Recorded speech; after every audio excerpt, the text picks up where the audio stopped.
yet to issue an official response to the claims contained in the video. So, remember the first story, the train that derailed in Delta State? Well, this is the update. 3 dead, 35 hospitalized as train derails in Delta.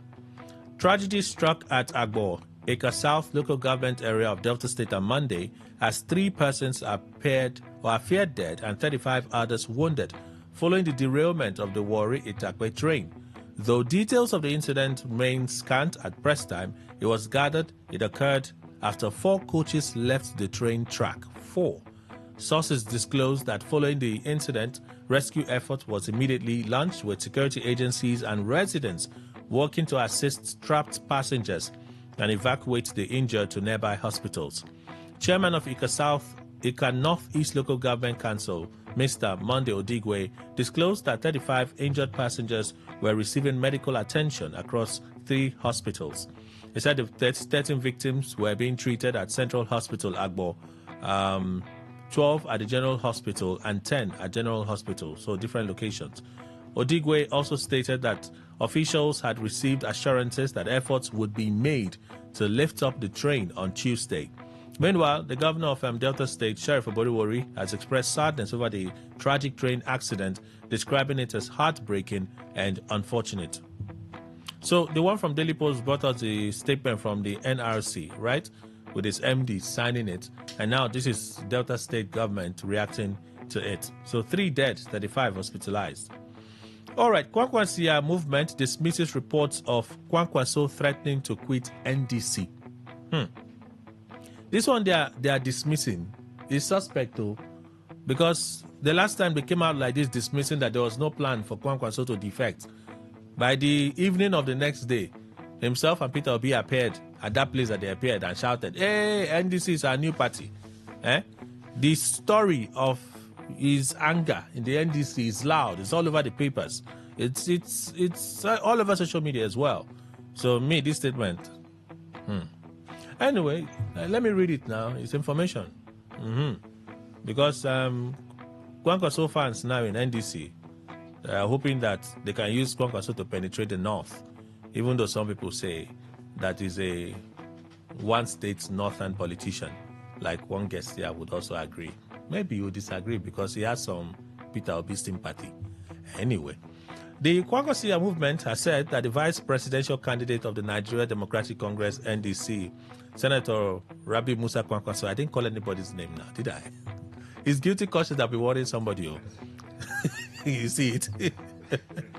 Kwankwaso never threatened to leave the party over the replacement of candidates. The group said Kwankwaso described the reports as mere rumors. The movement spokesman, Habibu Saleh Mohammed, puts it this way: the Kwankwasia movement and neither its leader is complaining. Some media reports had claimed that Kwankwaso would exit the party if loyalists earlier nominated by the bloc are replaced. Mohammed, who explained that the party primaries were conducted on May 29 in line with the Electoral Act and INEC guidelines, and the winners were affirmed the same day, said the NDC stakeholders and members had earlier agreed on a consensus model where necessary adopted candidates accordingly, and submitted the list without internal squabbles. According to Mohammed, Kwankwaso had not communicated any grievance with the party to the movement. Okay. WAEC blames exam delays on crash that killed 3 officials. The West African Examinations Council has attributed delays in the conduct of some papers in the ongoing 2026 West African Senior School Certificate Examination to a fatal road accident that killed 3 of its officials alongside security and logistical challenges. WAEC disclosed this in a statement issued on Monday by its head of public affairs, Moesola Adesina, following widespread complaints over the late commencement of some examination papers in several centers across the country.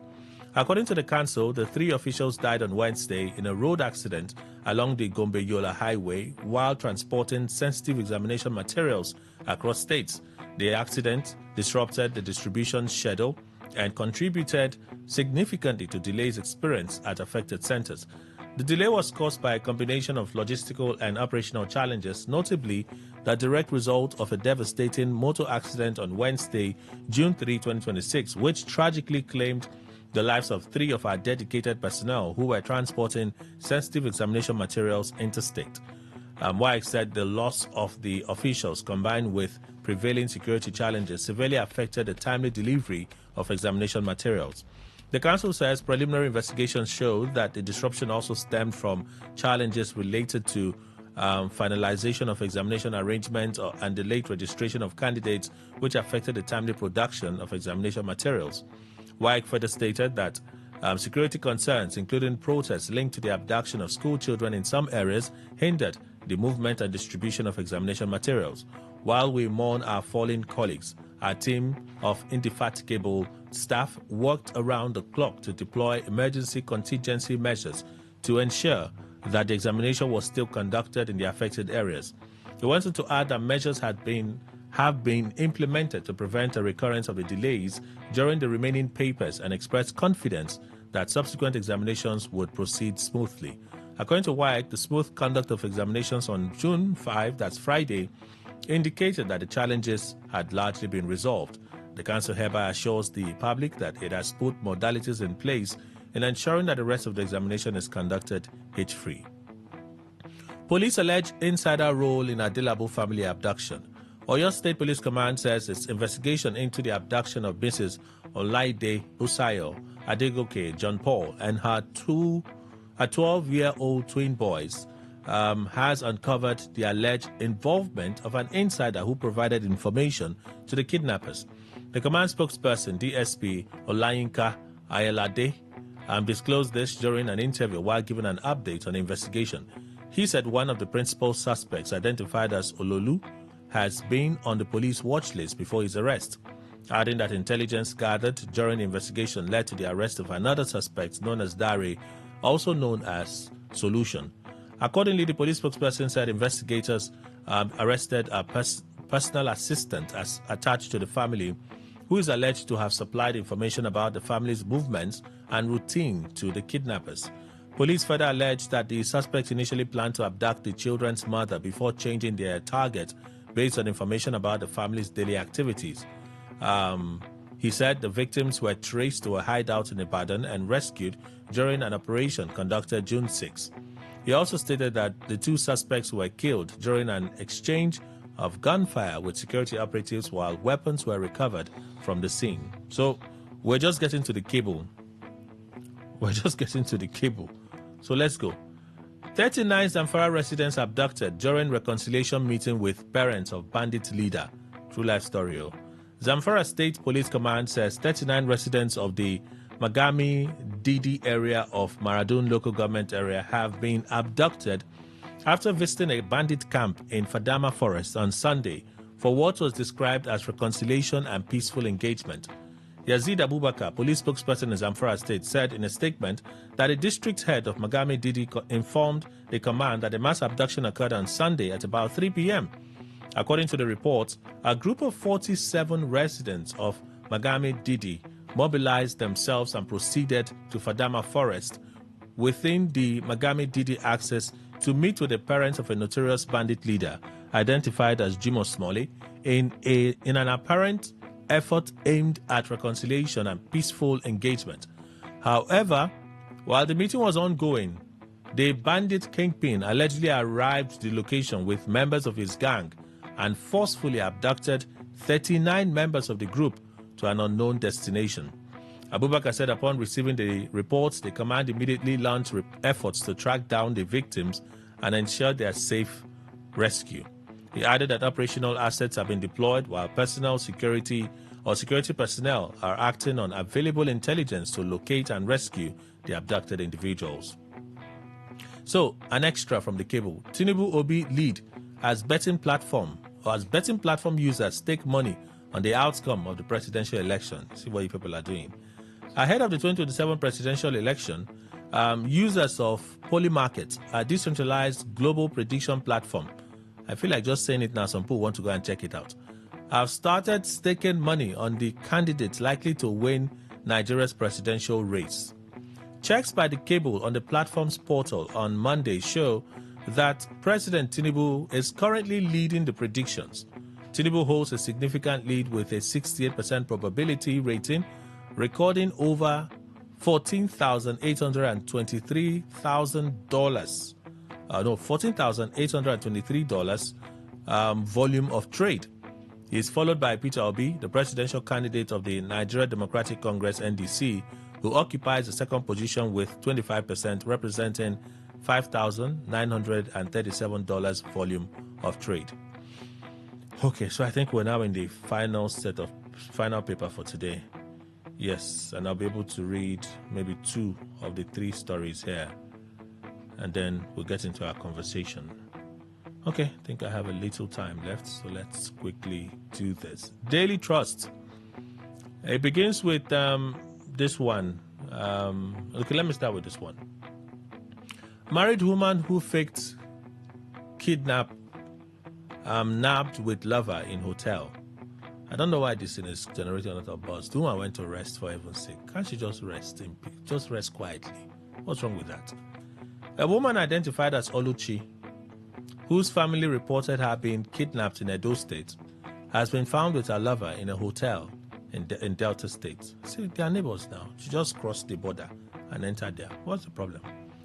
The development comes after relatives and associates launched efforts to secure her release, following ransom demands reportedly made after her disappearance. Who made the ransom demands? Family members had earlier informed the police that Oluchi was abducted in Ikpoba Hill, in the areas of Ikpoba, or her local government area of Edo State. Her children, including a daughter based in Canada, had appealed to the public for assistance in raising funds after the suspected kidnappers allegedly demanded 50 million naira ransom, which was later reduced to 20 million naira. However, investigations by the police led operatives to a hotel in Delta State where the woman was found. Punch reported or quoted a source familiar with the investigation as saying that the police tracked a phone number linked to one of the suspects to the hotel.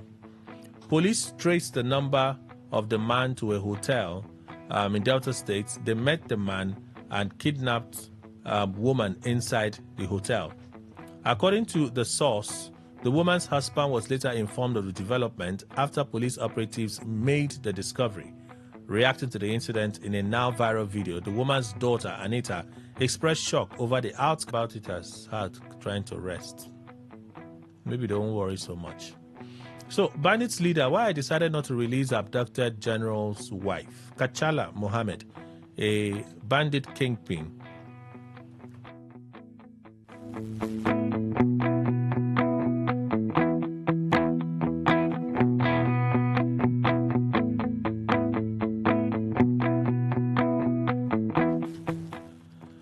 All right, let me continue. A bandit kingpin has said that he did not release the wife of retired Major General Abubakar Rabe, Ajia Amina Abubakar, as he had promised because he did not want security agencies to take credit for her release. The retired Major General and his wife were abducted while traveling to Katsina on Saturday, May 30, 2026. We know the story. Kachala, in an audio message circulating on social media, said he suspended the plan because of the heavy presence of security personnel in the area. The bandit leader said he had initially indicated willingness to release the retired general's wife, but later declined because of the ongoing security operations in the area. Can you beat that? So this is the last story I can read from Daily Trust. This NDC strips Kwankwaso camp of tickets. So that's the drama, developing drama in the NDC. So I'll just roll this over to tomorrow. So just in case we have an update, we can take that update and proceed from there. But consumers need 200 solar panels to sell electricity to discos. You remember that net billing regulation? So Daily Trust did their own bit of investigative and editorial, and I'll share this with you. And then we'll get into our conversation. The Nigerian Electricity Regulatory Commission, NEC, recently announced the commencement of the Net Billing Regulations 2026 that allows to electricity distribution companies they are connected to. According to NEC, the regulations establish a framework that enables eligible electricity customers, prosumers, to generate electricity from renewable energy sources, primarily solar, photovoltaic systems for their own consumption and export surplus energy to the distribution network. It went on to add that participants must have a renewable energy system with minimum installed capacity of 50 kilowatt peak and a maximum of 1.5 megawatt peak, and obtain approval from the relevant distribution licensee. Electricity generation is the most basic and standard unit used in the measurement of electricity generated or consumed. The generation of 1,000 watts of electricity will give you 1 kilowatt. As such, to generate 50 kilowatts, you need the ability to generate 50,000 watts. For solar energy, solar panels are the primary producers of electricity through the solar PV, that's photovoltaic technology. The solar PV converts sunlight directly into electrical energy using semiconductor materials like silicon, and they are produced with the capacity of generating electricity in watts. While there are different types of panels, the most commonly used in Nigeria is 250 watts, but there are 300 watts and 500 watts panels. To use 250 watt panels in generating a 50 kilowatt peak or so will require 200 panels. But for a 500 watt panel, a user will need 100 panels to generate the same 50 kilowatt per peak or something. The availability of such a number of panels does not mean it will generate the 50 required watts at all hours of the day.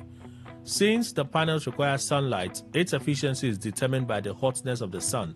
Thus, the sun needs to be at its highest for the panels to generate the 250 watts. So, eligible consumers might use more than 200 or 100 panels to achieve the 50 kilowatts. Another thing to consider is where to mount the panels. According to an energy expert, installing a solar panel on rooftop will require between 2.1 and 2.2 million, while placing it on the ground will need a space of 2.5, that's meters. 2.1 and 2.2 meters. On the ground, we need a space of 2.5 meters. It said the difference is because solar panels are installed at a certain angle in order to prevent the front solar panels from blocking the rear panels and cause the hotspot effect. Thus, to install 200 panels on the rooftop, we need a space of 400 square meters, but on the ground, 500 square meters. Well, how much does it cost? An article by another solar company explained that it would cost between 45 million naira and 150 million naira to have 50 kilowatt peak solar electricity. It said the price is dependent on battery capacity, inverter configuration, and installation complexity. It also added that a properly designed 50 kilowatt solar system can power large hotels, hospitality facilities, industry machinery and equipment, cold rooms and refrigeration systems, large office complexes, shopping plazas, and commercial centers, multiple air conditioners simultaneously, and large residential estates, as well as gated communities, heavy-duty commercial and industrial energy consumption. So if that be the case, how many home users will be generating 50 kilowatts, enough that they can have for themselves and then sell to the grid? That's a big question. Big question. So I skipped one story from Daily Post. Let me go and read that story so that we can get into our conversation. That means I only left out one story today. This is it. Nigeria's trade surplus rises to 7.5 trillion naira as imports crash in first quarter 2026. Nigeria's trade surplus rose to 7.549 trillion naira in the first quarter of 2026 from 34.78 trillion total merchandise in the period. The National Bureau of Statistics, NBS, disclosed this in its Foreign Trade in Goods statistics released on Monday. Data shows that total exports stood at 21.169 trillion and imports 13.619 trillion, while recording a trade balance of 7.5 trillion in the first quarter of 2026. The export trade data reflects a 2.77% increase compared with 20 billion and some fractions in the corresponding quarter of 2025, and an 11.63% increase compared to the fourth quarter of 2025. So that's it. These are the stories for review. We survived, yeah? Yeah, we did. We'll take a short break, return, and get into the issues this morning. I can just introduce them. Living Gibson Jamala, Esquire, is a private legal practitioner. Good morning, sir. Welcome. Good morning, Kelly, and Happy New Week. Happy New Week to you. Mr. Dana Momo. I think his wife had just called him to confirm that he's in the studio and not, you get what I mean. Public affairs analyst, strategic planner, travel consultant, and a member of the APC. Like I told you, his wife just called him, so he has gone to tell her, I'm in the studio now. Can't you tune in? You hear me in the studio. You hear me.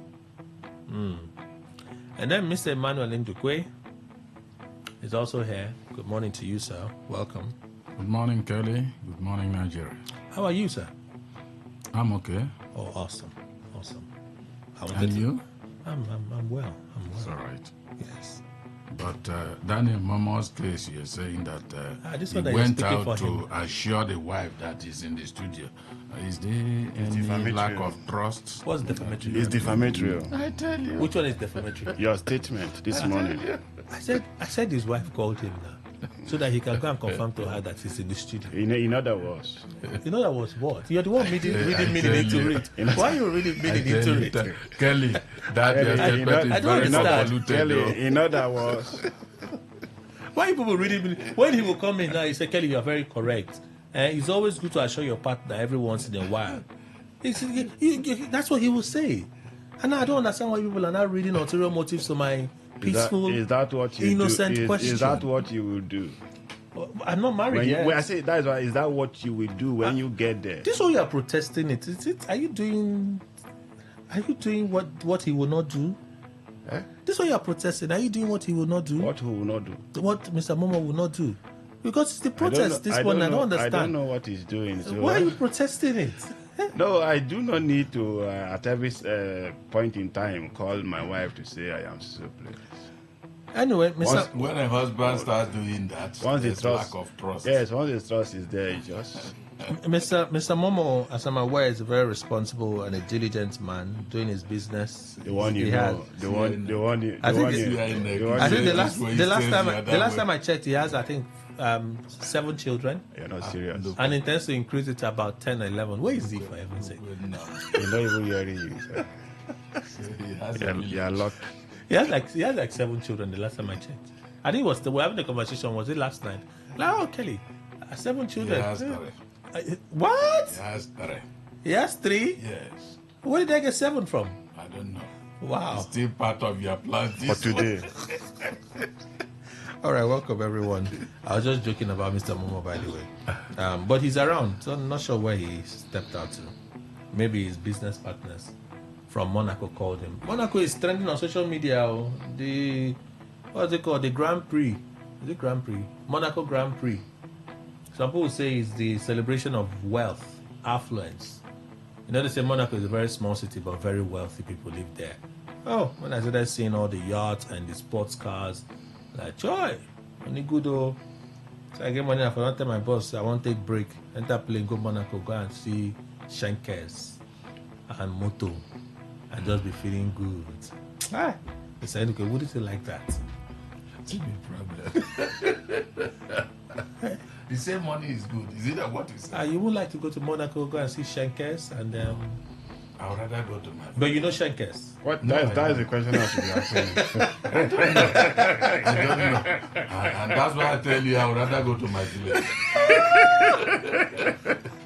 You're looking for... So, you know Shankers there. Go and just enjoy the sea on a yacht and, allow the breeze to flow through your skin. Why not go to Bonny Bridge, sea and enjoy it? Oh, I don't understand. Or you go to Yorokota. I don't understand. I just don't understand why you want to go to Yorokota and enjoy, see live elephant coming out.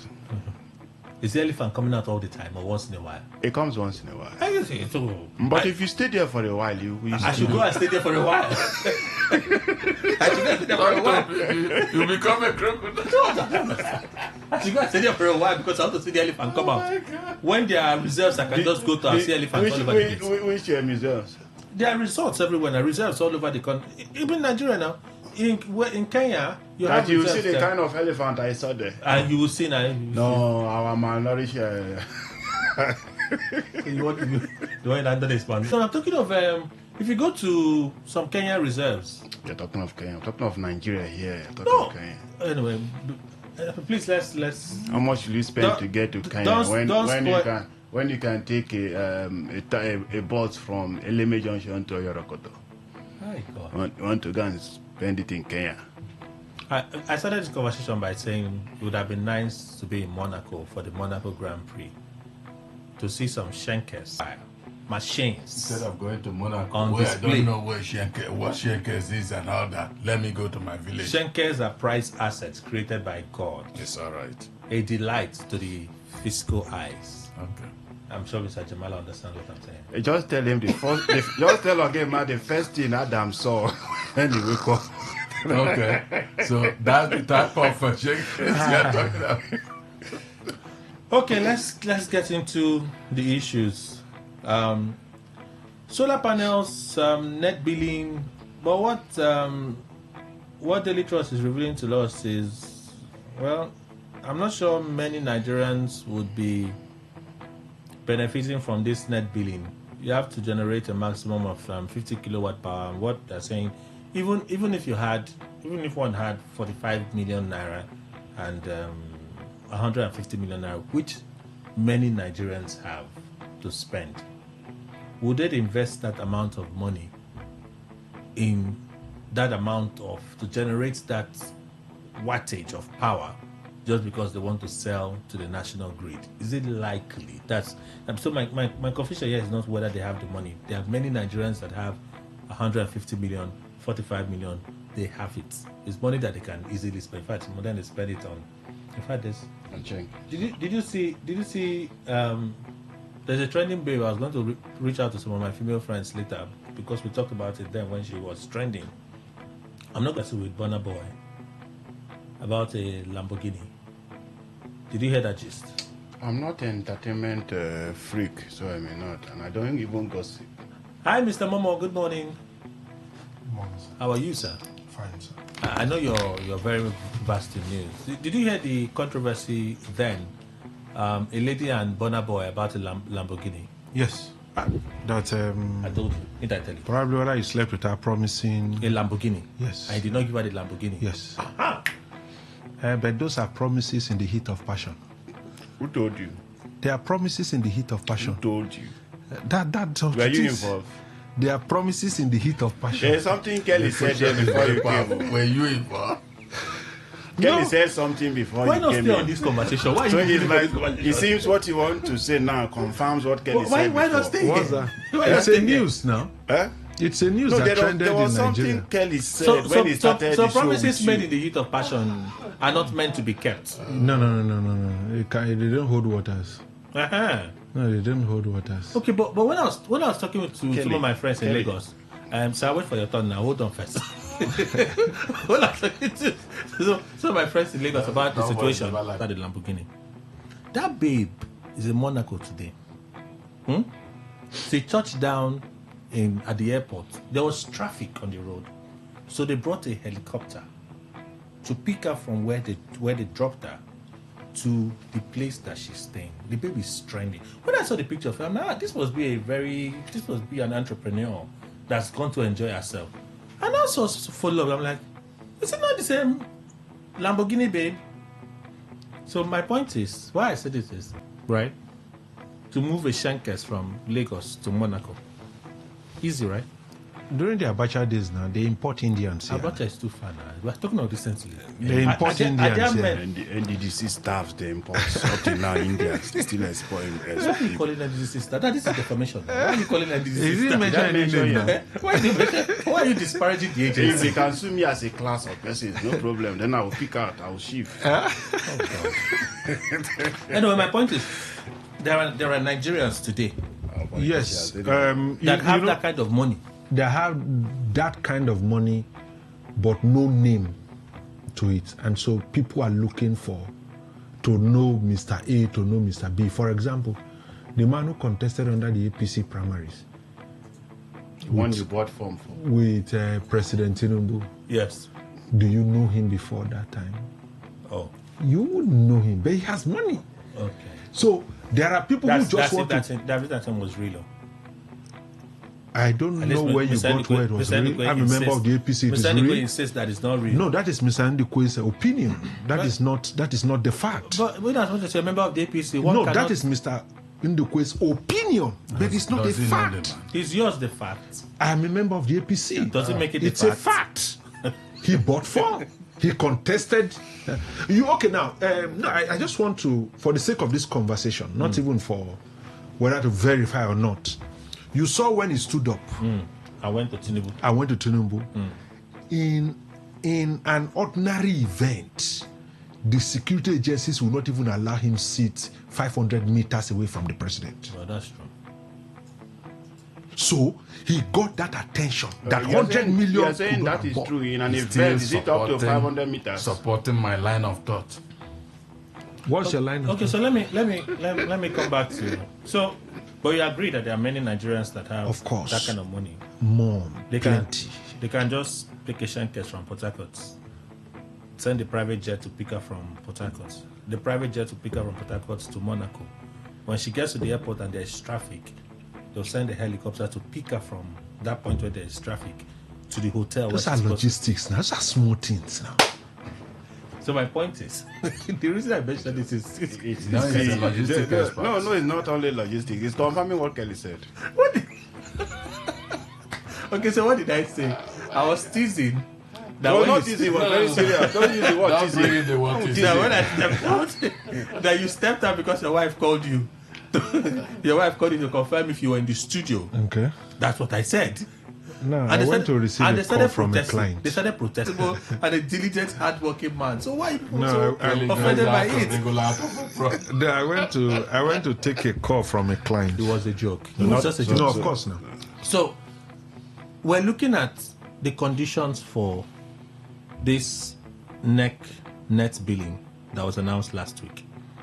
Daily Post in their findings say you need between 45 million and 150 million naira to get such a thing set up in a home.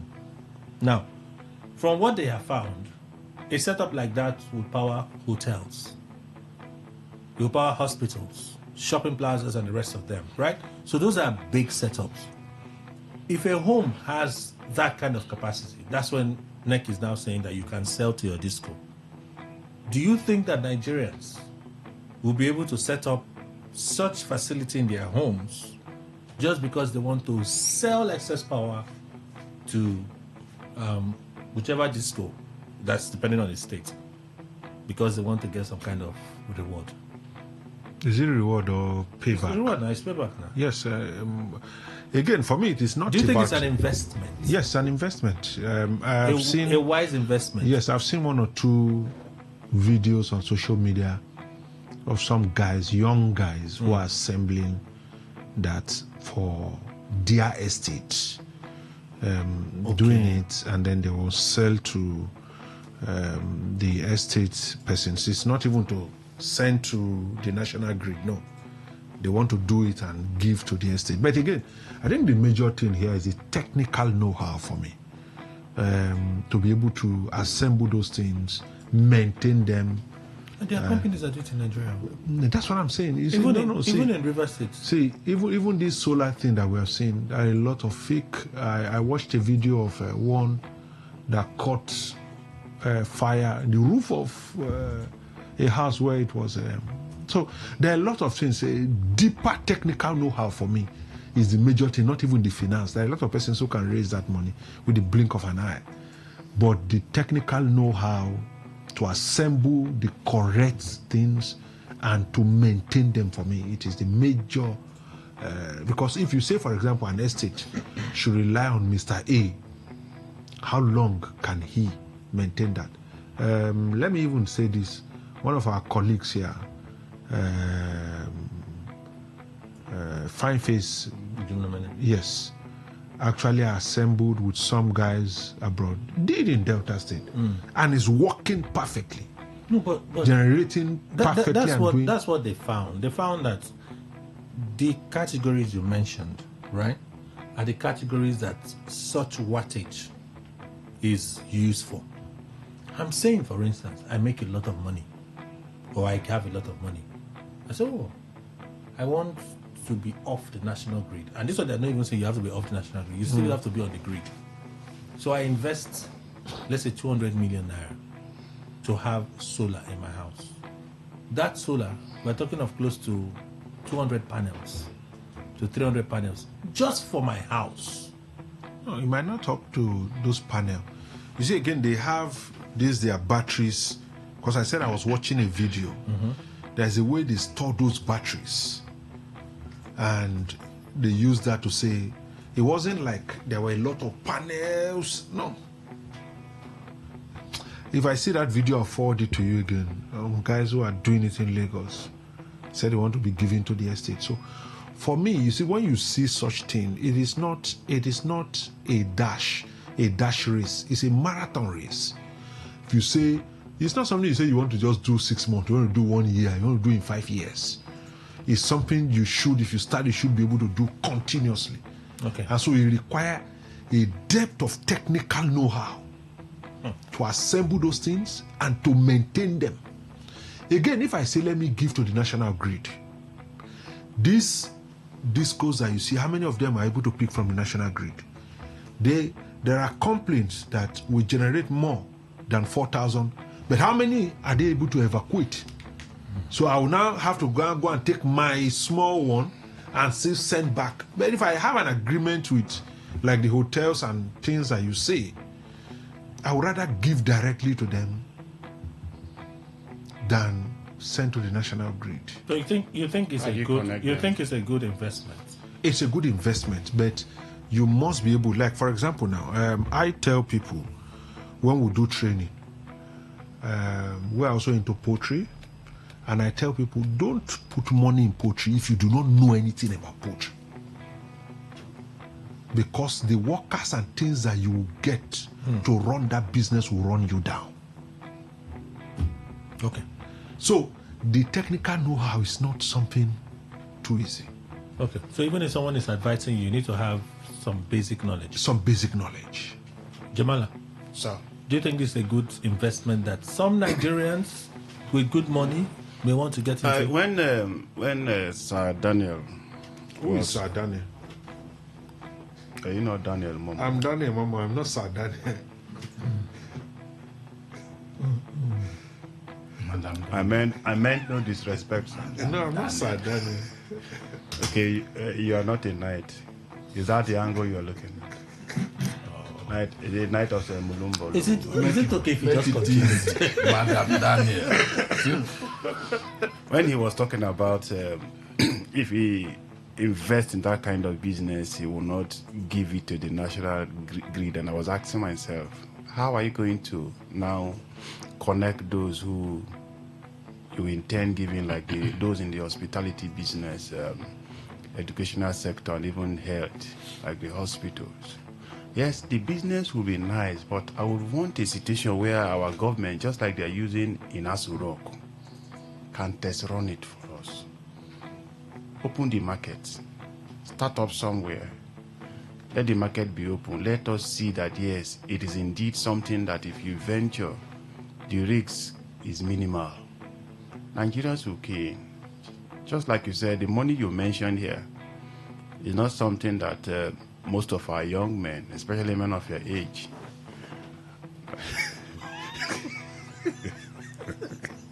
no, go on. Go on. Men of your age are spending on things that bring life to them. Shankers, if you call it that way. So we mean no disrespect, by the way, but we just don't want to be raw. So sometimes we want to have it clothed, disguised. For those that understand, fine. If you don't understand, leave it. So for me, that is my own idea. Let the government test run it. It's a research conducted by not a government-sponsored research, right? And let the government test run it. Open the market for us. Our men will key into it. But I doubt if it's going to be a good business, but I doubt if someone alone can look into this research and test it, unless there is a grant somewhere. If I had that money lying around, I would have tested it. Your press never pay. No. You know what? People will be paying you on a monthly basis for power. Daily basis. Daily basis. No, you could enter a payment arrangement on a monthly. No, it's not a monthly. It's pay as you go now. As you load, I get. But you're not collecting from them. You said that you'd have rather entered a situation where you were dealing with the others directly. There's an app that does that. Once you make payment, it just goes directly into our account. No, but in this net billing regulation now, you have to sell to the disco. It is the disco now that pays you for the electricity that you sell to them. Yes, but from what Jamala said, that if the market is open, The Electricity Act of 2003 had made everything, had opened the market. But again, there is this fear of, am I the first person who would use my bulldozer to clear the road for others to? So everybody is holding back to see the risk. See those who had gone into it, what are the risk factors that they can also mitigate and all, to see how not to carry that burden first. Mr. Ndikwe. Kelly, is let me call it in local parlance, big man's business. Because the money required is huge. And I don't know where you people came about saying many Nigerians have such money. Well, even if you like, say so. But those who don't have are more. Yeah, that's why the business is not for everybody now. It's for those that Thank you very much. That's just what I wanted to hear. And that shows that this business is not a good one. It's not. Because only few persons, and I tell you, like Daniel was talking, the technical depth required in this, he just give it to any other person. The person will be just like you bought a car and then hand over to a driver to be running for you. The driver will be feeding well, and you that bought the car will be drying at home with your family. So that's exactly what is going to happen. Should you now buy such, now acquire everything, hand it over to somebody that has the technical depth to come and be running for you, the person will be feeding fine through your efforts and money, but you will be dying until you dismantle the whole thing. So for me, it's not a good business. As for being lucrative, for those who are wholly loaded financially, it's good. To send to the grid, it means I'm going to produce at the government rate. That's the meaning. What if the government without you? This company in Aba, is it Aba? Yes, Geometrics. Yes, it charges more than government. So if you say I should sell, it's more efficient. No. I just want to bring out that if you say I should sell, he is not selling to the national grid. He's transmitting directly within that area. So if you say I should sell to government, then what are the incentives? Because of these things I'm going to buy. So at the end of the day, when I produce, would I be able to meet up same rate as what the government is producing? Because if I will sell to the government, it means that I will sell at the rate that the government is selling. Well, I guess these are some of the details. These are some of the details that if would-be investors, all right, were interested, they should find out in making that decision. Before we go we're due for a break in a minute or so. Let me begin with Mr. Momo. I know you are an APC member, but I think we can have this factual conversation. Hayatuddin and Atiku, who is more qualified and experienced? See, it's a very big question. What is the qualification we are looking at? It's a big question. To be president, the qualification that I am looking at to be president of Nigeria, yes, Atiku is is the least qualified among the three persons who contested that election. Okay. You see, is the least qualified among the three persons who contested that election. I didn't hear well. No. I'm going to say. I said I didn't hear well. Let me hear No, well. because you said 1 minute. I would tell you why I feel that Atiku is the least qualified person. Okay, so when we come back from the news, we will continue. Okay. I told you that somebody would agree. We're back in a moment. Please stay with us.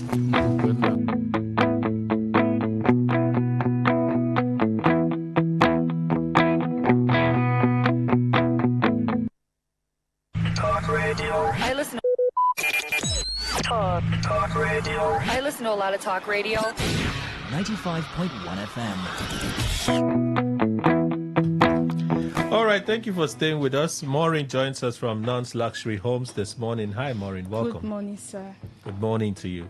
Kindly tell us what you do at Non's and the special offers for today. Yes, so good morning, my country people. My name is Maureen from Non's Luxury Home Limited. Yes, so I want to say a very big thank you to all our customers, and we love you guys. Yes, so today we don't carry better thing. Come meet you for your doorstep when goes fit you for belle. This morning, as you dey hear you dey waka come our office, come see this good thing when I dey talk about Non's Garden Estate. When the 5 minutes drive from airport roundabout to Omagwa by AP Junction, Agwawure community, or if you dey come from Alo Aziz, na just land na buy and build. E get better good road network, street light sef don dey there, and na well design layout. Non's Garden Estate na promo price of 1.8 million naira. Yes, so na 1.8 million naira. This land na pure dry land. Na 50 by 100 feet. So make una call us on this our number. May we carry you go show you where this fantastic land dey. Our phone number na 0808 414 6285. 0808 414 6285. And the second line na 0913 238 2724. 0913 238 2724. And our office there for number 120 Airport Road, Igritale. Yes, so my country people, we still get another land again when they for Non's Blossom Estate. Non-blossom estate there for Agwawure Omagwa. As the name you dey hear am, e dey sweet for mouth because the land sweet where. This land na 50 by 100 feet with this fantastic promo price of 1.5 million naira. Non-blossom estate na just 5 minute drive from airport roundabout, and e get better good road promo price. Yes, so before you go here, say the land they don't already sell and finish. Why not use this opportunity? Come buy this land when we buy and build. So our number again now 0808 414 6285. 0808 414 6285. And the second line now 0913 238 2724. 0913 238 2724. And our inspection days now every day from Monday to Saturday from 10 a.m. to 4 p.m. As you they come, we they carry you go show you where this land is.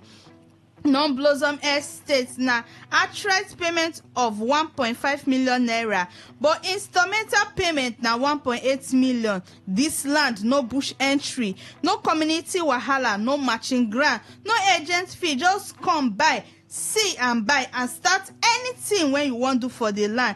And imagine you when we say you they pay for 1 bedroom flat of 1.5 million naira and you get land of 1.5 million naira. Why not use this opportunity? Come buy land when we say nobody go worry you. They not go increase your rent. You don't buy and be say you don't buy. You go build and then inside they do anything when you want to do for the land. Or if not the one when they for Non's Garden Estate, now the outright payment of 1.8 million naira, while instrumental payments now 2 million naira. Now now as I dey talk to you, electricity don dey there, even street light sef don enter for that place. Why not use the opportunity come buy land when be buy and build, land when be say then sure for you. And as you dey buy, we dey give you 50 block. You know now say cement dey cost, but still we still dey give block make you for know say we sure for you, so that you go start anything when you wan do for the land. And as you dey pay us, we dey allocate you immediately. We no dey tell you make you go come, we no dey tell you say after 2 years or after 1 month before we go allocate you. No, as you dey pay today we dey allocate you the next day. So why not use this opportunity come buy this land? Our phone number again na 0808 414 6285. 0808 414 6285. And the second line na 0913 238 2724. 0913 238 2724. And we dey provide free deed of conveyance and instant allocation with 50 block, and you go start your building immediately. In 3 days your documents don't come out. We know they tell you story. And remember say our inspection days now every day from Monday to Saturday from 10 a.m. to 5 p.m. And with the family real estate, we take you like ourselves. So assurance cover you. The land when you buy for our hand no go enter water. I know say many of now they find it very difficult to buy land from real estate because of waiting they tomorrow it don't increase, it don't they sell and better thing. If not 10 plots you won't buy, we sure for you. If not 5, we sure for you. Any amount of land when you won't buy for our hand, we sure for you. So use this opportunity. Call us, call me, we carry go show you where this land dey. Our phone number now 0808 414 6285. 0808 414 6285. And the second line now 0913 238 2724. 0913 238 2724. All right, those paying in installments, how long do they have to complete their payments? Okay, yes. So you know, say they say all fingers are not equal. If you know, if you pull out everything like 1.8 million naira at once, if you start as low as 1 million, go help you spread that one for like 3 months. That one, wait till you go pay for the 1.8 on now 2 million, and the one of 1.5 you go pay 1.8 million naira. Okay, documents that you gave. Yes, so we dey give free deed of conveyance and go still summer them 50 block. You know, say block now they cost cement na 13,000 naira. And for inside we go give you 50 block for you to know say we sure for you, because we won't make you start anything at all when you want to do for the land immediately. So why should people trust us? Yes, like as I talk and say, we sure for them and we value them well. We'll be family real estate. We take you like ourselves. So assurance cover the person when buy land for our hand. Okay, again, where are the properties located? Yes, so Nose Garden Estates, they for Agwawure community by AP Junction or Magwa, they sell for 1.8 million naira. Then Nose Blossom Estates, still there for Omagwa by AP Junction, Agwawure community. All this place now just 5-minute drive from airport roundabout, or if they come from University or Port Harcourt, Alo, now just 3 minutes drive. Now the place there. All right. Again, your phone number's physical address. Yes, so our phone number now 0808 414 6285. 0808 414 6285. And the second line now 0913 238 2724. 0913 238 2724. And our office there for number 120 Airport Road, Igritale. Come before you go here say the land don't finish. Final words before we go. Yes, so like people will be safe from January to December. una go pay for rent, use am go pay for rent. Why not use this opportunity when be say this land na 1.8 million naira, or if na the one wey be 1.5 million naira, buy am anyhow when you wan buy am, build am, stay for inside. You go dey inside dey arrange the house because na you get am. Nobody go increase your rent and nobody go worry you. All right, Maureen from Non's Luxury Homes, thank you for making the time to be here. Thank you, sir. The news update next. Please stay with us.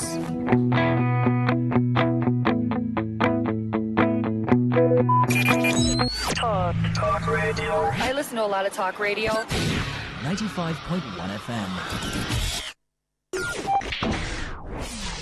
Today, 95.1 FM. Port Harcourt. News update.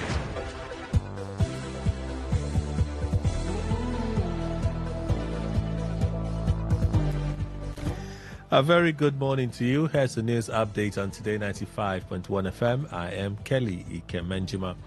The federal government has increased the monthly imprest for ministers to 700,000 naira, clarifying earlier reports that suggested a reduction in allowances for ministries, departments, and agencies, MDAs. The adjustment was contained in the 2026 Annual General Imprest Warrant issued by the office. Imprest covering administrative expenses such as office stationery and refreshments was raised across different levels of government officials in line with prevailing economic conditions.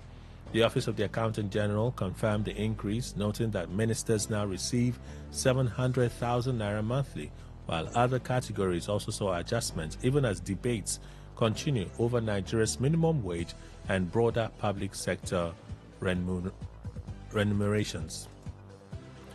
The Labour Party has filed a suit at the Federal High Court in Abuja challenging the Independent National Electoral Commission (INEC) over its exclusion from the upcoming Enugu North Senatorial District by-election scheduled for June 20, 2026.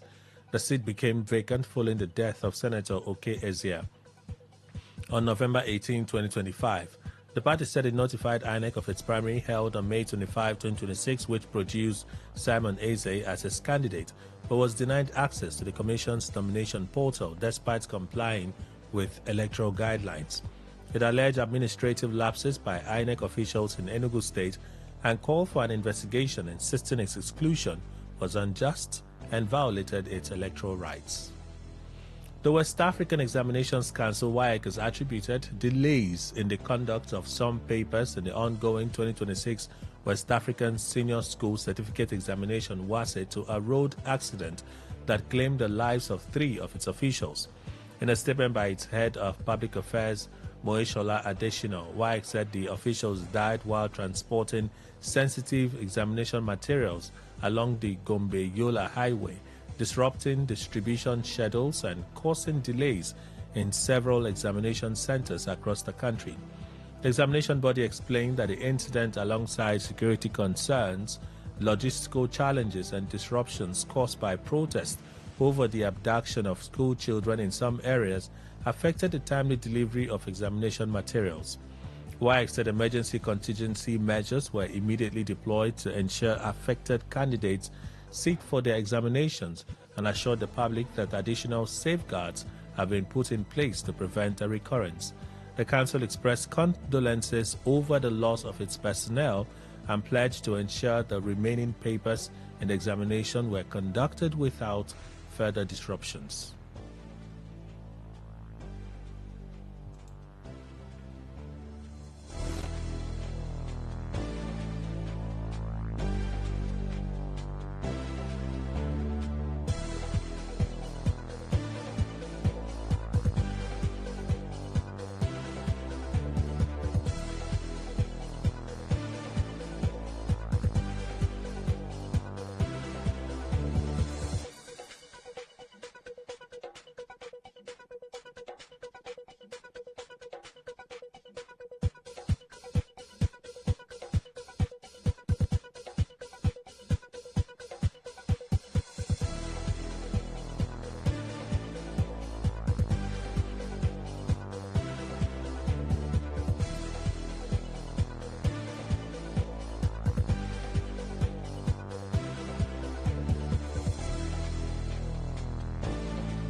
On the foreign scene, a military court in the Democratic Republic of Congo DRC has sentenced 54 defendants to death over the 2017 killing of two United Nations experts, American investigator Michael Sharp and Swedish-Chilean expert Zayda Catalan.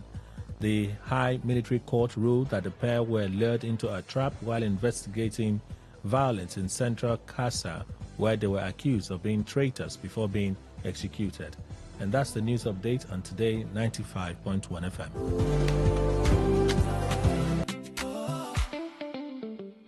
Dropping a cube letter flavors. Ooh, Terra. Aroma rising, filling the room, turning dinners a joy to consume. Terra. Ooh, Terra. Terra Cube or Rap Joy. Unleash taste.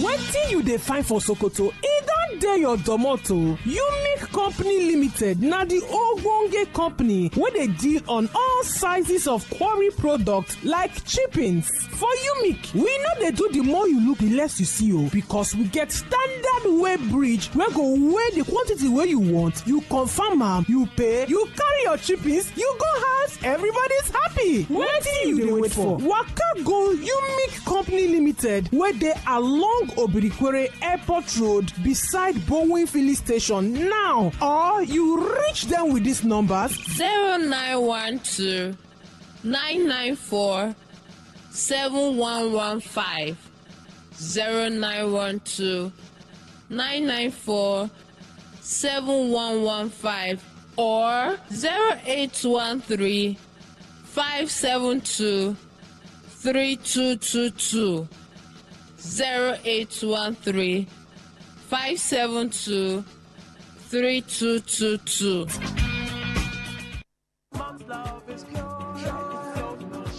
She does. Mom's special jollof puts a smile on your face. Mom's yummy fries cheers you up. Mom's tasty stew nourishes the family. Golden Terra oil, tasty. Golden Terra oil, nourishing. Golden Terra oil, Golden Terra soya oil. Golden Terra oil helps mom pour her love in the tasty, nourishing meals she cooks for her family. Golden Terra oil, pour pure love. There comes a moment when God breathes fresh strength into his people. A moment when faith rises, purpose is renewed, and lives are transformed.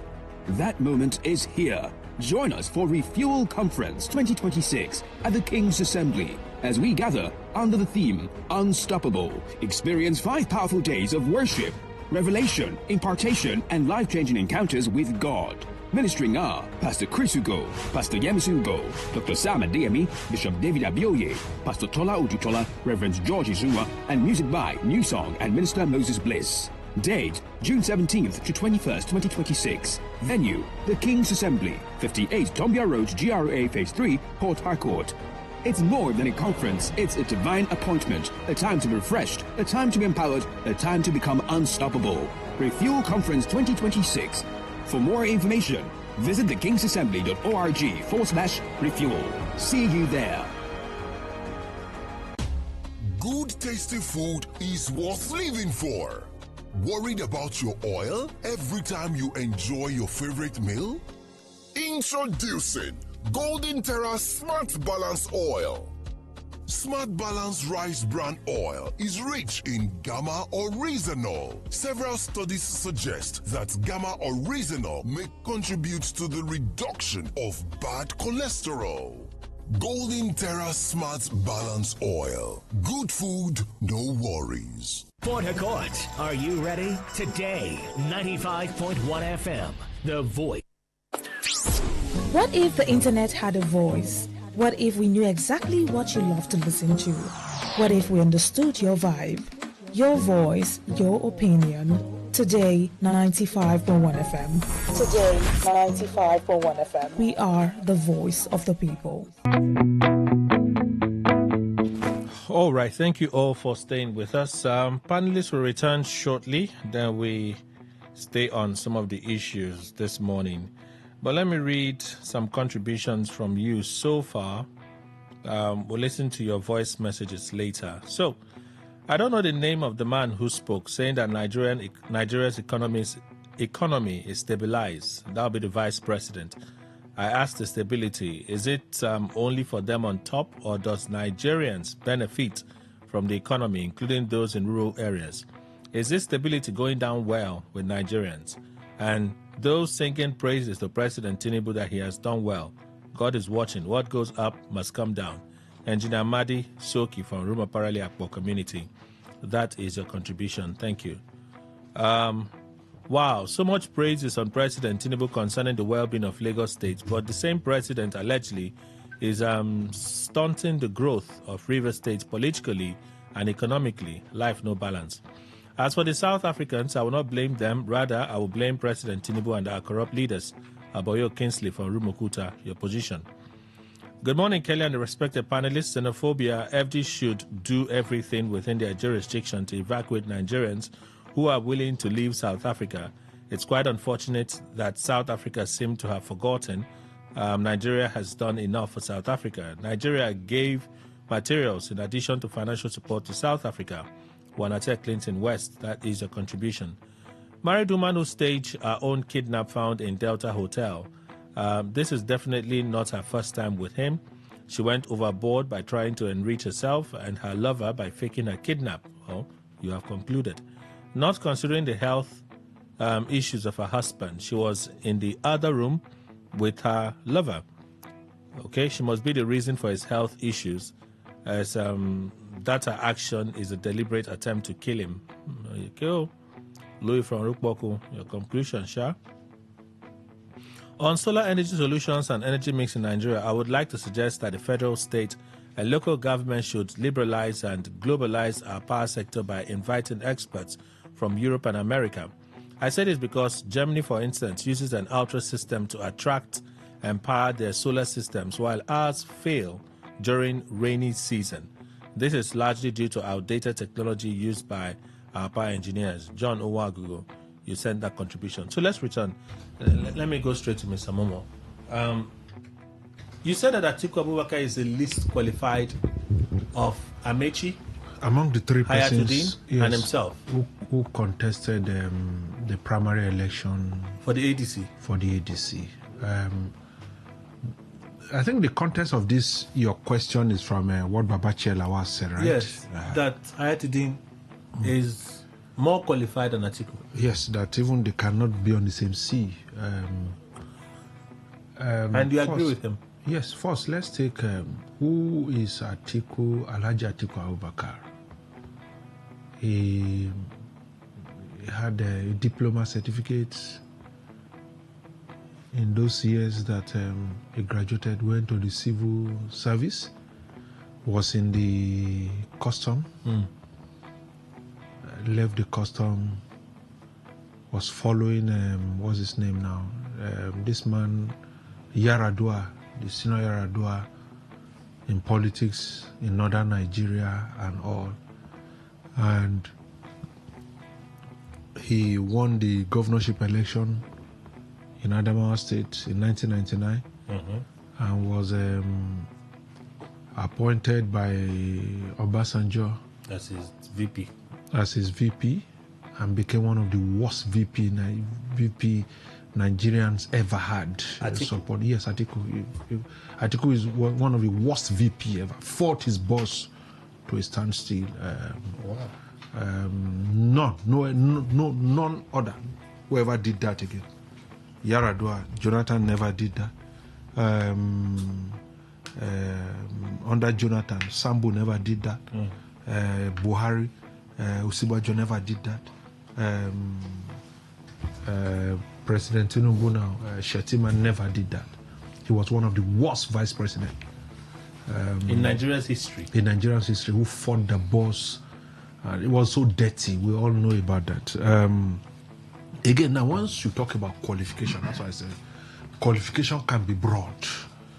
It is not just being in the scene that made you more qualified than others. Oh, because you contested an election. Anyone can contest an election. Showore has been contesting an election. for how long Showore have been contesting election. It is not about your presence of contesting elections. So what makes Hayatuddin more qualified than Atiku? No, that's why I said it would be an injustice to remove Amici from the conversation. No, but in this context... No. Yes, that's why. Look, so that I just want to make it broad so that you see. If you put Hayatuddin and Atiku, I said Hayatuddin is more qualified. If you bring an Amici into the picture, Amici is more qualified than both of them. Now, let's begin to analyze or itemize what the qualification for me is. The yardstick for qualification? Yes. First, Atiku had never had the power to take an executive decision that rested on him, decide and take. He has never done that. Never. He has never done that. He had to report to Obasanjo. He has never done that. Hayatuddin, has he? No, hold on. See, I'm breaking down something. That's why I said, when I finish, you will see from the angle at which I am looking at it from. Amici had done that as a legislator. He was a speaker. Amici has done that as a governor. Amici did that as a DG of a campaign. And now, come back to education. Among the three of them, he's the least. He just had a diploma. That's the highest Atiku has. Just a diploma. Yes, he has a university. No, hold on now. Say, hold on. No, I just thought to mention No. See, now you see, this is the thing. I'm telling you how I grade them to now say, this man is more qualified than this one. I follow now. I do. This one is. It doesn't matter that. Okay, so you mentioned there are people in my village. They didn't go to school. They have houses. They have everything. Okay. But when it comes to decisions that you would hand over the lives of millions of people to them, you won't go give to that because he built a house. You won't do that. Okay. So the third point. The third yes, the third point for me is that in their line of business, how successful have they been? He's been in politics. He has been woeful. He has been woeful in politics. He's a contestant. He has been woeful in politics. He went to AC. He lost. He came back to the PDP. He lost. He went back to the APC. He lost. He came back to the PDP. He lost. So, what is the qualification that because you say in terms of network in the circle of the politics I have? Oh, he knows one or two people. Does Amici not know people? Does Hayatuddin not know people? Hayatuddin is a graduate of ABU. From there, went to Harvard. Harvard, he went to London Business School. He's a core technocrat. Okay. And so, what is the thing that you will now say, you put him and say, Atiku is better than Hayatuddin? In what? Okay, so you agree with... if you talked about money, Hayatuddin also has money. He also has investment. Okay. But because this man has always thrown his heart into the ring, searchlight has been more on him and his investment and the type of things that he had done. Check all over the years. What has he done? Is it the Jefferson case? A lot of things. Go and read the is in my book now. What's this by Olusegun Obasanjo? My watch or the watch or something. Go and read how he described who his vice president is. Who in Nigerian history president had ever described their vice president that way? But you also mentioned that vice president gave him a lot of heat now. Gave him a lot of what heat? Gave him a lot of heat as vice president. I didn't say give him heat. I said he was rude to his boss. He was one of the worst vice president we had in Nigeria. Okay. So when you're not talking about qualification, what is the qualification Atiku parades? What are the credentials that he's parading? All right. That he's been in politics, he has been contesting. Okay. He has been losing elections. Okay. Mr. Ndikoya, you've been itching to say something. Let me allow you to respond. Kelly, you see, I love the assessment. None of them have I been close to. I think the business we are talking about, not qualification in universities, not qualification as entrepreneurs.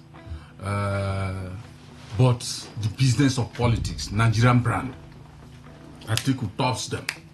And the them I'm talking about is Hayatuddin, because that's the question I heard you ask. It's Hayatuddin. You just Both added of them. Amechi. They are Amechi. When Amechi comes in, I will expand my dragnet of an analysis. But for now, Hayatuddin and Atiku is more qualified.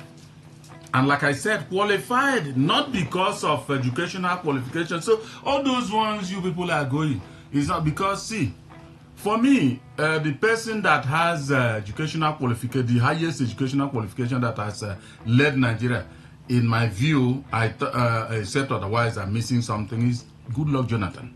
And he has in him, which is not being a troublesome person. He makes peace. He doesn't want the blood of Nigerians to flow. Now, if you are going down to those nitty-gritties, you could bring him in on that score and then appraise him. But for now, Kelly, Chief Obasanjo and Atiku had issues. You don't, if I have issue with you, you want to describe me, nobody will now think that you should throw a party for me and praise me, watch or whatever they call that, with venom against Atiku because they had issues.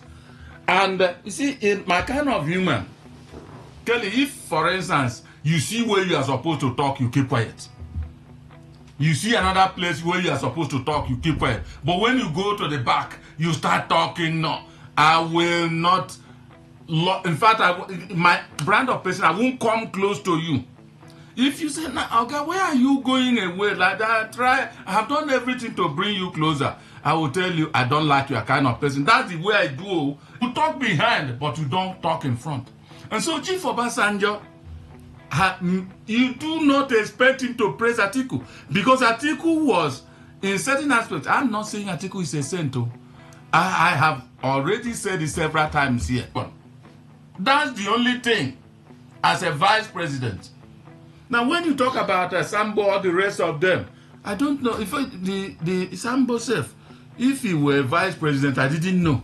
I'm telling you, my kind of person, because he was so quiet, and I don't love anybody that is so quiet when it comes to intellectual discussion and everything. But Atiku is, whether he has WASC, it's not my problem. So long as WASC is allowed, you can be president, you can be this and that with O level. What I'm saying, experience in politics, and for Hayatuddin and Atiku, for me, Atiku is better. Because one could be making noise. I will do it better. One has not been as a VP or president. Just like now you bring out Tinubu, even with these first 3 years, and then you bring in Atiku. Tinubu will command knowledge more than Atiku.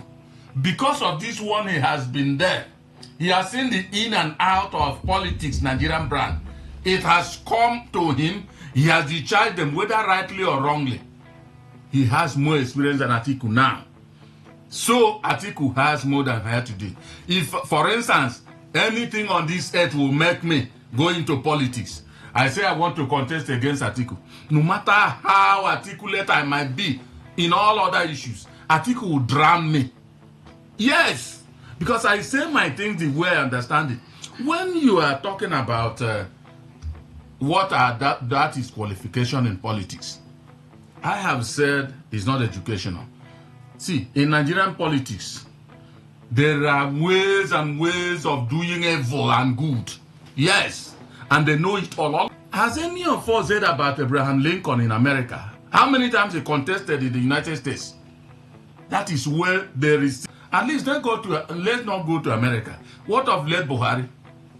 He was failing that same way, but he captured it sometime. And especially, what helps? What may be the reason why Atiku has not captured this? He has not been leveraging on others. He thinks he can do it alone. Okay. And that's why he's been walking up the ladder and falling, because he has no backing, no sand is shoring him from the west. All right. So Atiku, for me, is more qualified as far as the interest of politics and everything is concerned, more than Hayatuddin. Are we adding Amechi? No, we didn't add Amechi. No, but this is the first time I see Mr. Iva struggling There's no struggle. No, there. hold on. What do you mean by struggle? Hold on. He has not mentioned one thing. What is the qualification? Because they Kelly, yes, you were asking me between Atiku. We have not asked you. See? Do I continue then? Okay. You see, Daniel, if you are talking about qualification, I have said Nigerian politics. I am not talking about. I don't think any of them has been given any maybe certificate that he was a president. He did this and that. No, hold on, sir. When Atiku was VP, hold on. Let me finish. Then you counter. That's the best way that were given to him as duties that he didn't do well. The one Nigerians are suspecting. I like that for once you use suspect. No. I have to be frank. I say I like that for once you use suspect. That there are allegations against him. That's what because Emmanuel Ndukwe has never been there now. How do I know? But I've been saying that Nigerians have been alleging that Atiku did everything and privatized to himself. And now that's why I come down to being suspecting. Atiku, that's the only thing I saw that he was given. And Nigerians are picking holes in it. Whether he did it or he didn't do it. So what qualification are you talking about? In Nigerian politics, there is no qualification. Those who are, you remember the other one they said, simple. Was he a PhD holder? Okay, I want to ask Dr. Emmanuel Urainaman, who just joined us. He's a chartered arbitrator, mediator, and the rest. Management consultant. We'll do the rest later. Thank you for helping me, sir. This interesting conversation is between, I don't even think it's between. Babachi Lawal is inventing his anger in recent times. Has come out to say that Ayatollah is more experienced than Atiku. No, more qualified. Okay, more qualified. Okay, more qualified. You use the word qualified. Okay, yeah, correct, qualified. Ayatollah is more qualified than Atiku. Ordinarily, he has not given us the yardstick, the measurement for qualification.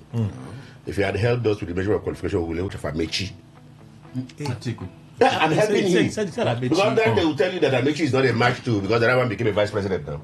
That's what the one by your left is even saying. Yeah, because if you Amechi is more qualified. If you take the structure as it were, because somebody perhaps had gone and become a vice president, when the likes of who ask him in politics, I can tell you that a majority of Nigerians will tell you that he's the least in the row politically. Ayatollah. Yes, politically. So until what's his name now, Babashawala or whatever tells us the indices is using to do the measurement, we may not be able to assess all of them together. Perhaps the only thing is that I know that he's been in public, in private. He's done well. He's done well in the private sector. But again, the business of politics is slightly different from the business of business. Is Atiku not in the private sector? Well, comparatively, you will say, if you do that, you even worse in the case, because that means that Atiku has two advantages against him already. Atiku is also in the private sector. If you do that, if you just do that, because most of us have decided that climbing to the rungs is quite different from coming in and becoming a head. It's like it has its own small difference. Atiku was in the public service, he grew to a level and then just came in and became a head and grew there from perhaps. And then you may afford to say, well, he was perhaps a chairman of a board and the real workings of the system is not within his reach directly. You can do all of that kind of permutation as compared to the man who converts policy to strategy to driving a process. It's slightly the metrics. What has he used in doing his measurements? So if we're able to know what he used in doing his measurement, we may be able to have some inkling. When I came in, I heard our colleague Ndukwe saying, talking about what people say against Atiku. I want to ask some persons. This gentleman have not been in politics for God knows how long.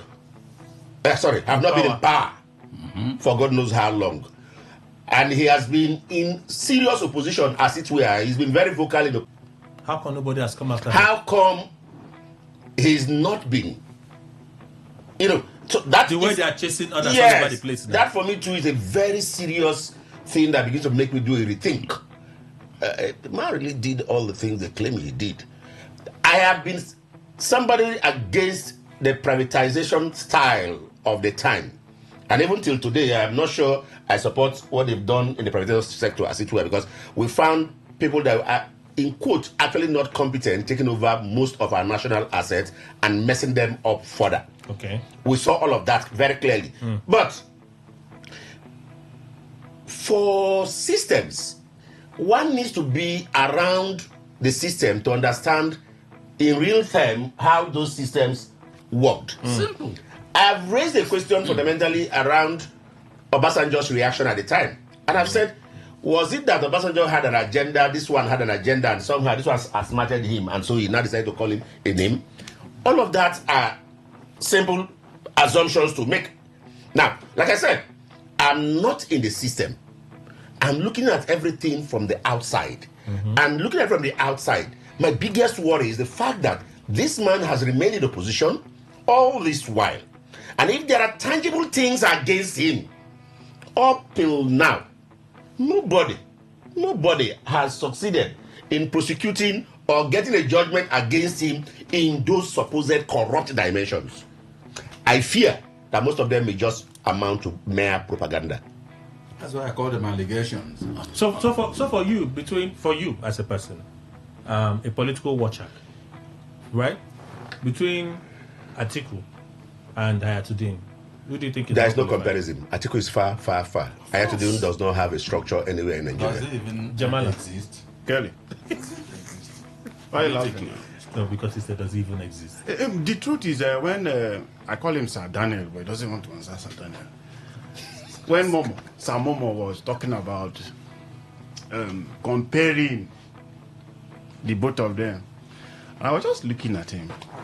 Now, under the Nigerian Constitution, what qualifies you to contest a president as president of Nigeria is attempted O-level, not having the certificate, to show that you have attempted it as given by the Supreme Court.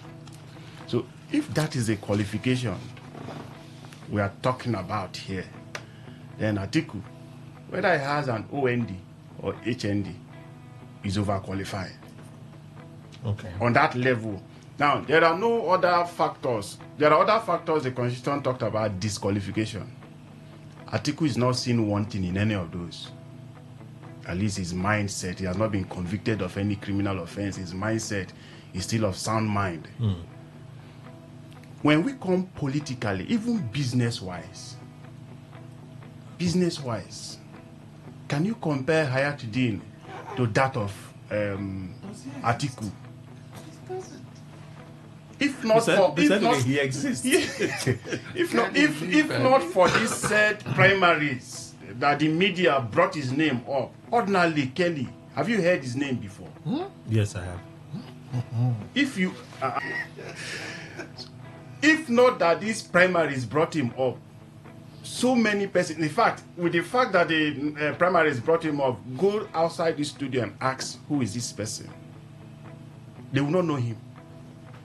What is his structure? And you are comparing that man to say that man is more qualified than Atiku. Kelly, to me, it is sentiments taken too far. Okay. Let me just. You don't have a right of reply now. No. You've reacted twice. Because he stood up. But you reacted Because twice. he stood up. We had a consult, so we had to continue the conversation. He said I was struggling. You see, the other people have come. Fortunately or unfortunately on this table, no one has been able to say this. The word there in quotes is qualification. What is the assessment of qualification? What is your yardstick? Hold on. I've given you the constitutional qualification, hold on. which supersedes. No. That is to the extreme. That's the point we are looking at. No. That's not the point. At this point, we have to. No, the point we have to here was that- interact. But you have to at least hear him. Yes, the point was that Doctor even raised an issue that Babache Lawal in that interview yesterday went ahead to say an excellent banker and all of that. And so the catchy word there is qualification. So an excellent... No, hold on. For the fact that Atiku had been on the scene contesting election, what makes him different from Showore? What makes him... Because he contests election. What makes him different? He loses elections? What makes him different? What makes him different is the fact that I think we are taking one by one. It's not a problem. Let him exhaust himself. It's not an argument like... And I said, because you are contesting election, so that is a qualification to contest election and lose elections. Atiku remains one of the worst vice presidents in Nigeria. Your own assessment. Worst vice president. In your own assessment. Fought his own this thing. Is that for a gentleman? Hold on. What is wrong? Hold on. Obasanjo won that primaries without an Atiku. Obasanjo won his primaries. Obasanjo only invited him, brought him on board. Hold on, please. If you disagree with Obasanjo's policies, style of government, the honorable thing to do was to have stepped aside. No. Resign. That's the honorable. He brought you. That's the honorable thing to do. But as of today, he's the worst vice president we ever produced. In your own assessment. And we're talking about qualification. Okay, so you literally just repeated the things you said. No, because I'm trying to. No addition. No. Okay. The only addition I mentioned three things. The only addition is of what I discussed. What I agree as qualification. I listed them here. To say this thing put side by side. You only the only new thing that you added here, respectfully, is that excellent banker. Excellent banker. I will just mention that this is a man who, even his government, Obasanjo awarded him, conferred on him at that time in 2000. He's part of the Vision 2010. He lead the Vision 2010. He's part of this thing under Jonathan, the something of government, I can't remember, I'll find out. Okay. This is a man who had been an excellent person. So when you talk about qualification, because Atiku contest elections, okay, that's the qualification. Yeah, let's quickly do one correction. The first correction is that Obasanjo brought him. Obasanjo, in real sense, did not bring Atiku to become vice president. The facts are very clear. There are power boxes that brought Obasanjo and Atiku represented a major power block at the time. PDM. We understand how choices were made. It was not necessarily. He's not Obasanjo's friend in any way. He took that time. It was a power block decision. The Yaradua block of that PDM was actually determinant. It was we are going to bring you. They had that block at that time had every reason to win that election themselves. They are the biggest and most reliable block in the political block in the country at that time. And of course, we knew how Obasanjo came. It was a pacifying factor for the West at the time. And so it was easy for that bloc to dictate amongst them who represents them in government. And they chose the vice presidency. That was how he came. Having said that, let's get to the other part. So Atiku did not enter Obasanjo's government as a weakling. No, he didn't. No. He was already a strong person. He had a structure. Never. Remember, he won even the governorship of Adamawa at that time. Now, let's get back to the other aspect. There's a difference between contesting an election and having structures in politics. I challenge anybody to tell me show race followers in River State where the structure is. I challenge anybody. I wanted to say Andy Akpotime. Kelly is what. But if he hears me, you call me and want me. So we need to understand. We need to understand when we say political experience. He has structures. He has structures existing, whether he's contesting an election or not, and that's part of the experience we talk about in politics. Remember when I did my assessment? I said, first, we don't know the criteria between but I try to do something. They said if it is in politics, then they are not much. Because in politics, we'll be looking at structures. Okay. Who mentions your name in Bayelsa?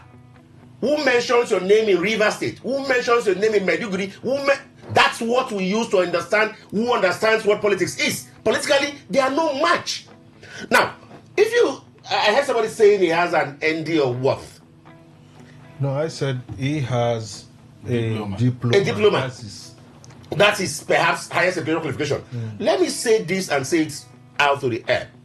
As an academic, I understand that schools have the right to award people anything they like. I don't know if we understand that. It's part of the rules of schools. The school itself have the rights to award to anybody anything they want. It's their right. I don't understand that. You need to. I think he's going there. Let him. I'll learn for you. 2, the fact that in the early 60s and 70s, most of our bank managers were school cert holders. Who grew, some of them became directors on boards of. Its experience is not academic qualification. Yeah. Experience is something done repeatedly. Something and haven't been done repeatedly. And like we say in management, there are several ways of learning the art of management. Apart from the fact that yes, it could be something you come with from birth. You can learn it, and learning is experiencing. Given his movements, his career path as a whole, he has earned more than a first degree for a long time. He can tell anybody he's a PhD of business because he talks in the board. That's where the magic happens. And he has excelled in it. He has excelled in it. He has shown that he understands the art and science of the game.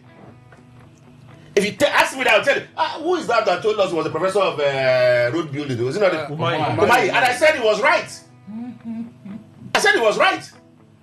He had that experience. He didn't just go and read a book and then go and sleep with it. He is on the field. He understands what it is. He doesn't require anybody to come and tell what the mixture is or ask crack his head, what was that mixture supposed to be?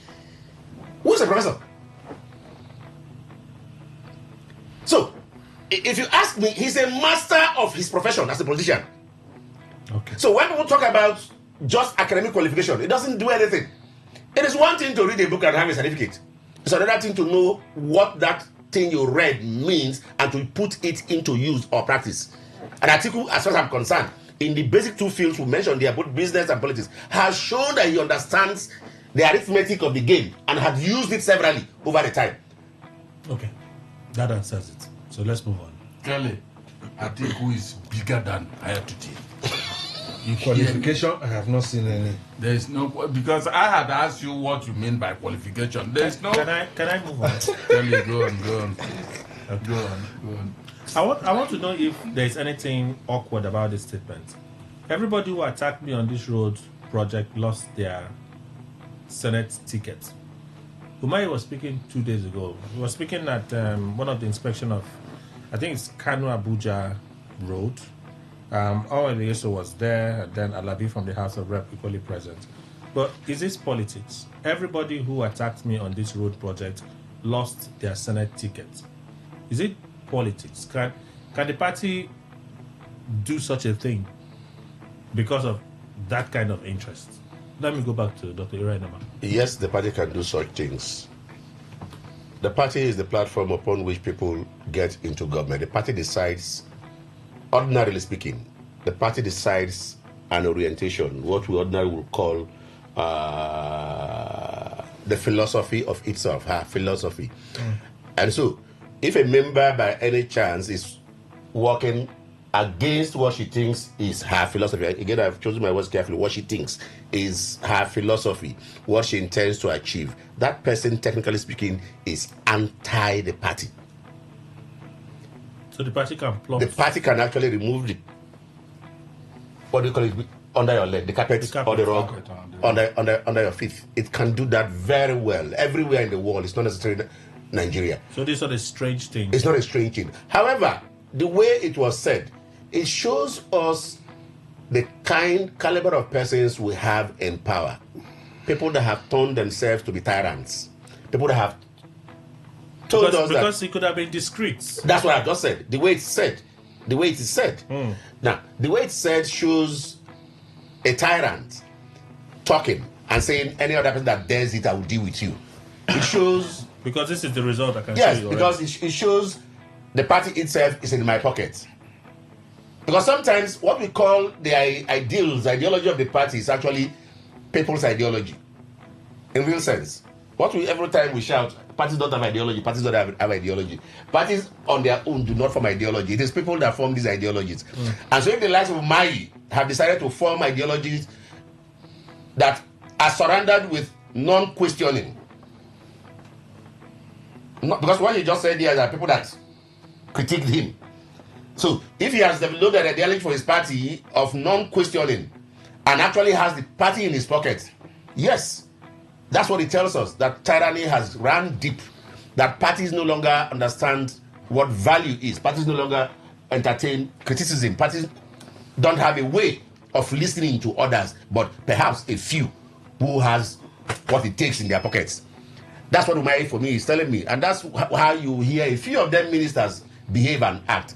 They act and show us that they have no recourse, no respect to the people, no regard for the people. They own it all. That we've been bought as Nigerians. That's what for me I can see in that statement. Jamala. Kelly, it goes to see how the pettiness politicians can get low to.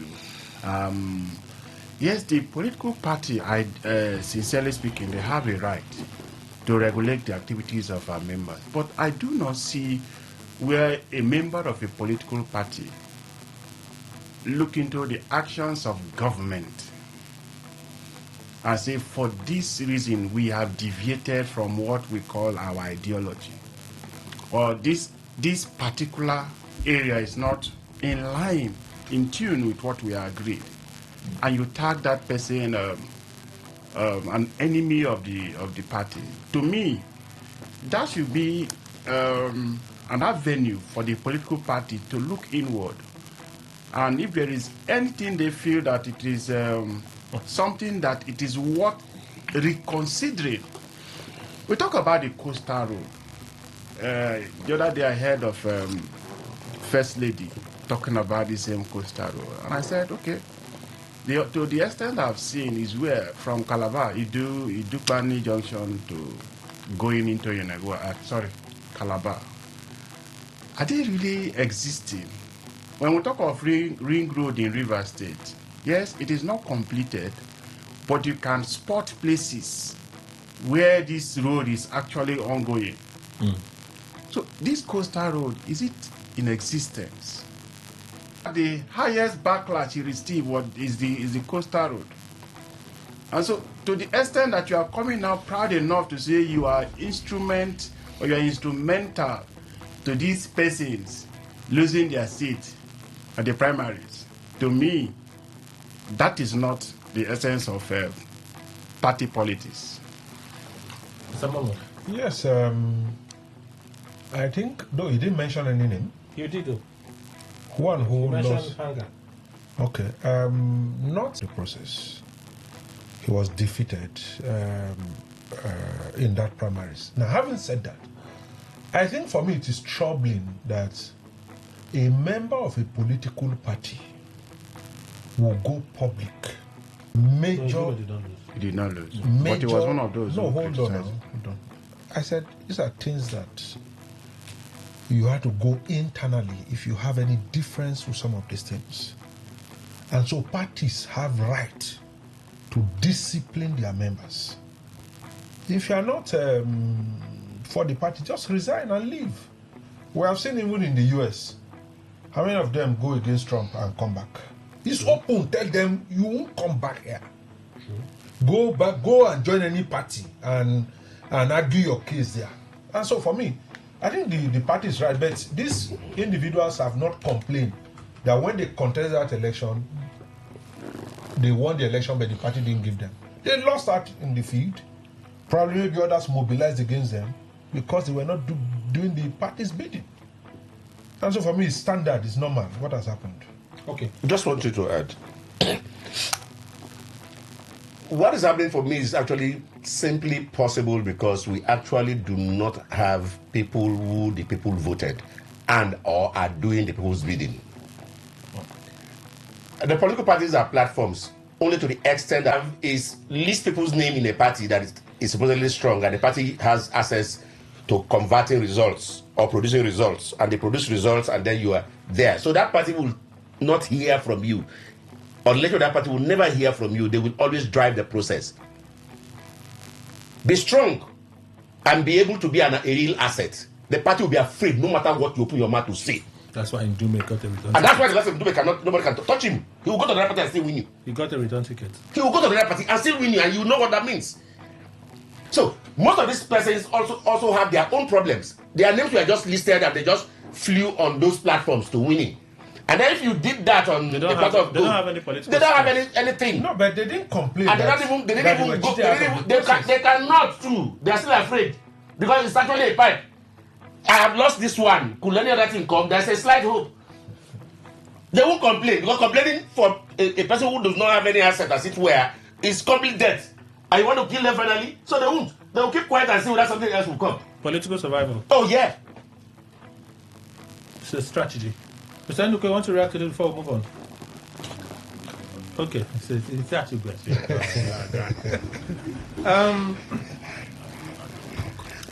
Pardon? Are you murmuring? Go on. You said Umai doesn't know how to talk. Why are you murmuring? That's what you heard. No, you didn't say that. That's what you heard. I'm not sure that listeners heard that. He's the one saying so. No? Yes. Well, I have a right as a senator to a vehicle. Do you expect me to trek as a senator? Has he made the wrong statement? Because some Nigerians are not having it. Like, why would you? This, after Sarah, you cannot be the one procuring vehicles for your own self. Appropriating them. You set the amount by yourself. Appropriating. Don't do it like this next time. Next time, do it. But that has raised a lot of controversy over time. Should we fault them for having one vehicle? Yes, he also said so. Principal officers have more than one, which is, well, but is he wrong for saying what he said? Victor Ome, senator from Anambra Central Senatorial District. Jamala. In their various senatorial districts, to becoming senators of the Federal Republic of Nigeria, they are not persons who on their own they have only one car. On their own, they have more than one car. Some of them are retired governors. Fine. So if you look at that alone, it will suffice, or it will give credence to the fact that they do not need an official vehicle per se. What is official in this circumstance? They do not need an official vehicle. I'm coming. Everyone can hear both of you. I think you want to talk. Please go on. Again, if you look at servant, if there are buses there are vehicles for the Senate as a what they call it, a body. I don't know whether I get what I'm trying to say. I think I understand. There's a pool car, a pool bus. Yes, for official vehicle. I'm not talking about the principal member. Talking about. So let me see if I get what you're saying. So, morning of plenary, the pool vehicle goes around their homes. No, Kelly, I started in the Senate with their personal vehicles, or they use the pool vehicle. Whichever one that is convenient. Kelly, if you go to Abuja, where the federal workers are coming to work, each of the ministries and agencies, they have their vehicle. I go through the nooks and the crannies of Abuja to pick their people and come to work. That can also apply. What is the work of the senators in the first place? Kelly, what is the work of the senators? How is their work more tedious or more demanding than that of a primary school teacher? How is their work more demanding than that of a civil servant? Okay. We have advocated still advocating that it should be a part-time job for this set of persons. Assuming without conceding, Kelly, that by virtue of the status they occupy in the society, they need what do they call it? Official vehicle. Status car. Must it be to the extent of appropriating that, trying to still lift the economy? At the moment where more than 95% of Nigerians are wallowing in poverty, I do not think it is necessary. Okay. Mr. Momo. Yes, I think we are being petty with these issues. Nigerians, you mean? Yes. The Senate of the Federal Republic of Nigeria, there are statutory things that are meant for the person. Please remove whether it's a governor. We're talking about a senator. The word senator. Should they have an official car? Yes. We can now begin to debate how many. One for me is okay. One official car is okay. With one police orderly, it's okay. So why do you now say that we should have a bus? A bus going to where? There are committee meetings. There are a lot of things. They even have staffs. So I think it's pettiness for me to now begin to say, oh, they have their car. No. Once you are sworn in as a senator, there are staffs, they finish, they buy the house. At a very ridiculous prices. They are not even living there at the moment. Go to our... They buy! Goes with them, even this. That they would ask them to buy those vehicles. Maybe 20 million, 10 million. To buy that same vehicles and go away with it. So, those are the things that we should begin to look at, okay, to say, if a senator is coming to Abuja, this is the celebration that is done, and another senator moves into it. But in times of vehicle here, because it's specific, I think a senator is entitled to at least one vehicle. One vehicle. We'll go for the news. When we come back, we'll continue. Please stay with us. Talk radio. I listen to a lot of talk radio. 95.1 FM. Today, 95.1 FM. Port Harcourt. News update.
Good morning. Here's the news update on Today 95.1 FM. I am Kelly Ikamenjima.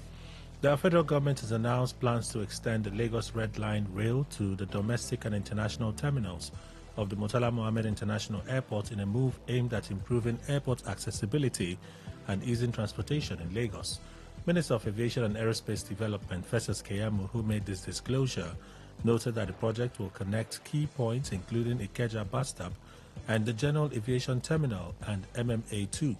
Keyamo said the initiative, developed in collaboration with the Lagos State Government, is part of broader efforts to position Lagos as a major aviation and logistics hub in Africa. He added that the rail extension, once completed, will enhance passenger movement to Nigeria's busiest airport and support ongoing federal investments, including about $500 million earmarked for the reconstruction and modernization of the airport's old terminal. The federal government says it is displeased with the South African government's failure to respond firmly to the renewed wave of xenophobic attacks targeting Nigerian nationals. warning that retaliatory diplomatic gestures, including a review of bilateral privileges, were being actively considered. Minister of Foreign Affairs Bianca Odumego Ojukwu, who said this after a meeting with President Bola Tinubu at the presidential villa Abuja, also rejected outright claims by some South African authorities that Nigerians under attack were illegal migrants. She argued that Nigerian passport holders were being harassed, having their shops looted and set ablaze, and that their children were being intimidated in schools while South African police looked on. The minister cited Nigeria's historical sacrifice for South Africa's freedom, a sacrifice she argued makes the current treatment of Nigerians especially painful and unacceptable. She further confirmed that President Tinubu had approved it established within Nigeria's consulate in Johannesburg and the mission in Pretoria. According to her, over 500 Nigerians have been screened and cleared for evacuation. The first flight, which was set to airlift approximately 270 passengers out of Johannesburg yesterday, was rescheduled to tomorrow due to logistical considerations, with the Foreign Ministry saying the delay was not caused by diplomatic setbacks but by operational issues requiring additional coordination.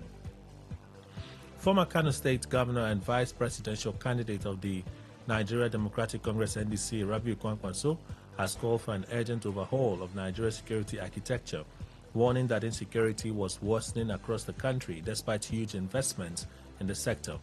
Kwankwaso in a statement said the escalating wave of insecurity across several states had left many Nigerians living in fear, with banditry, kidnapping, terrorism, communal clashes and armed robbery becoming frequent occurrences.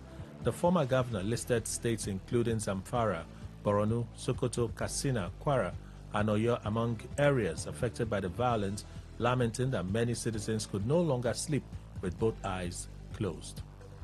On the foreign scene, the World Health Organization WHO has praised Uganda for its swift and effective response to contain an Ebola outbreak linked to neighboring Democratic Republic of Congo, DRC.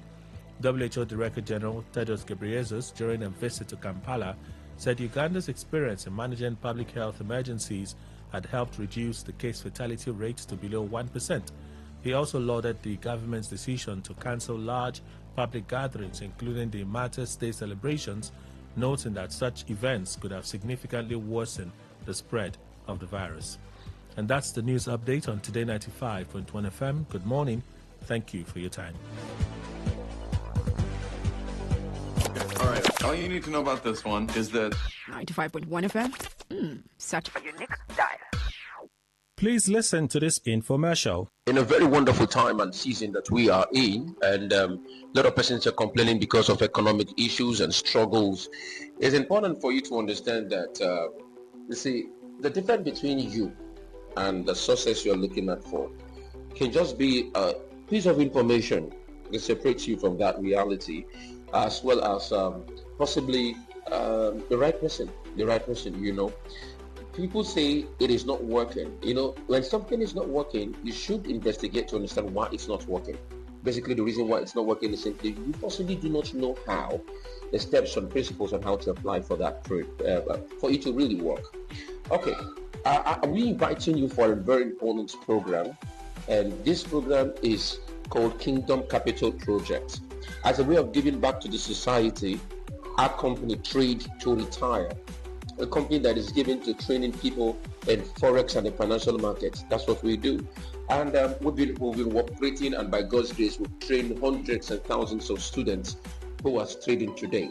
And we will be inviting you for an amazing program, you know, on the 18th and on the 19th and on the 20th of the month of June.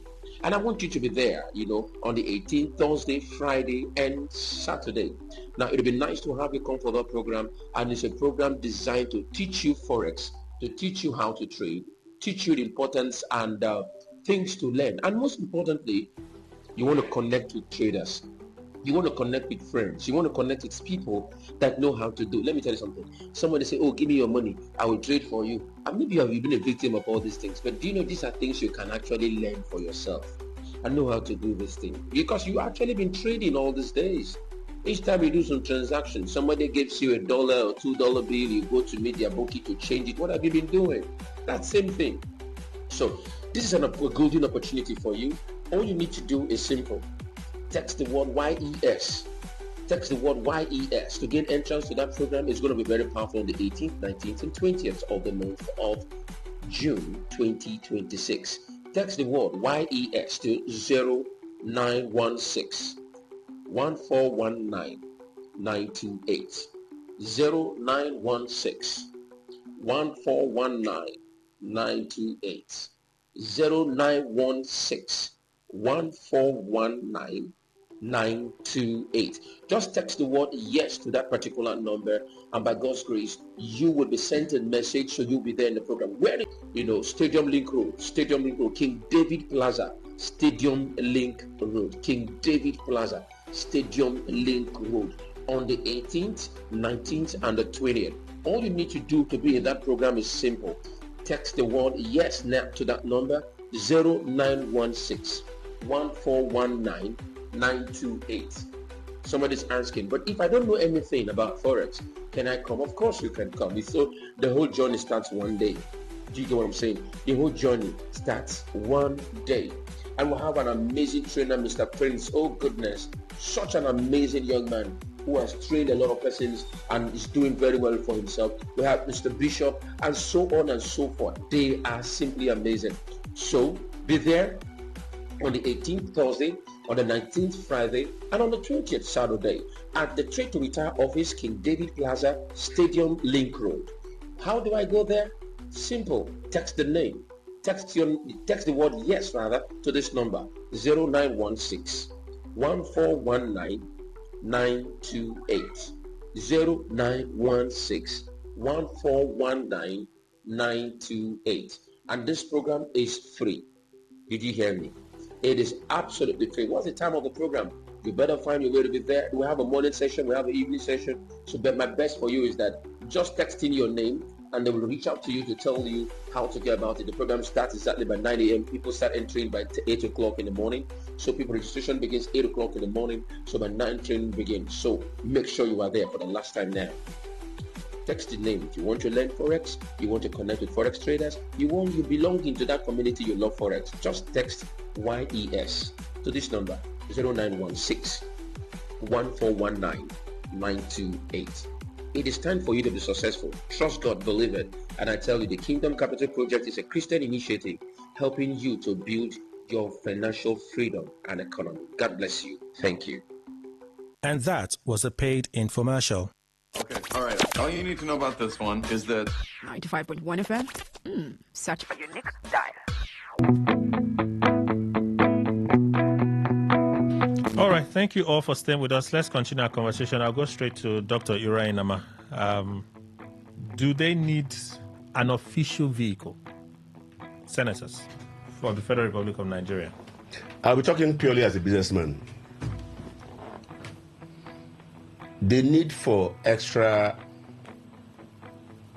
comfort is a function of the state of the economy. So if you ask me in this economy whether they need it, I'll tell you no, they don't.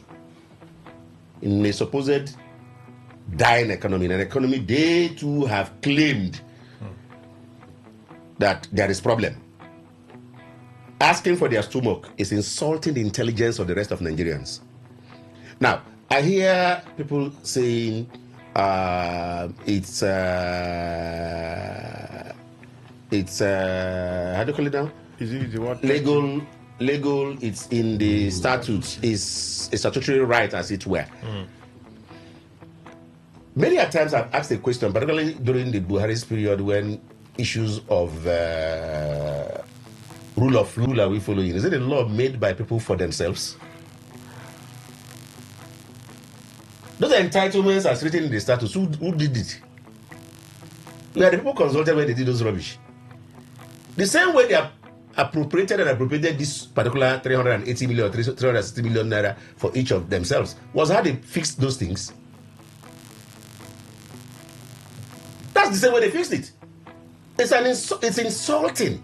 Now, I have been an advocate that the National Assembly should be redesigned in such a way that it's purely a service thing, a voluntary thing, a part-time thing, like we do in committees. I don't know what really, like he asks, what really they do that civil servants don't do. I don't. In fact, if you watch the TVs most of the time, you'll laugh because it's sleeping, they sleep.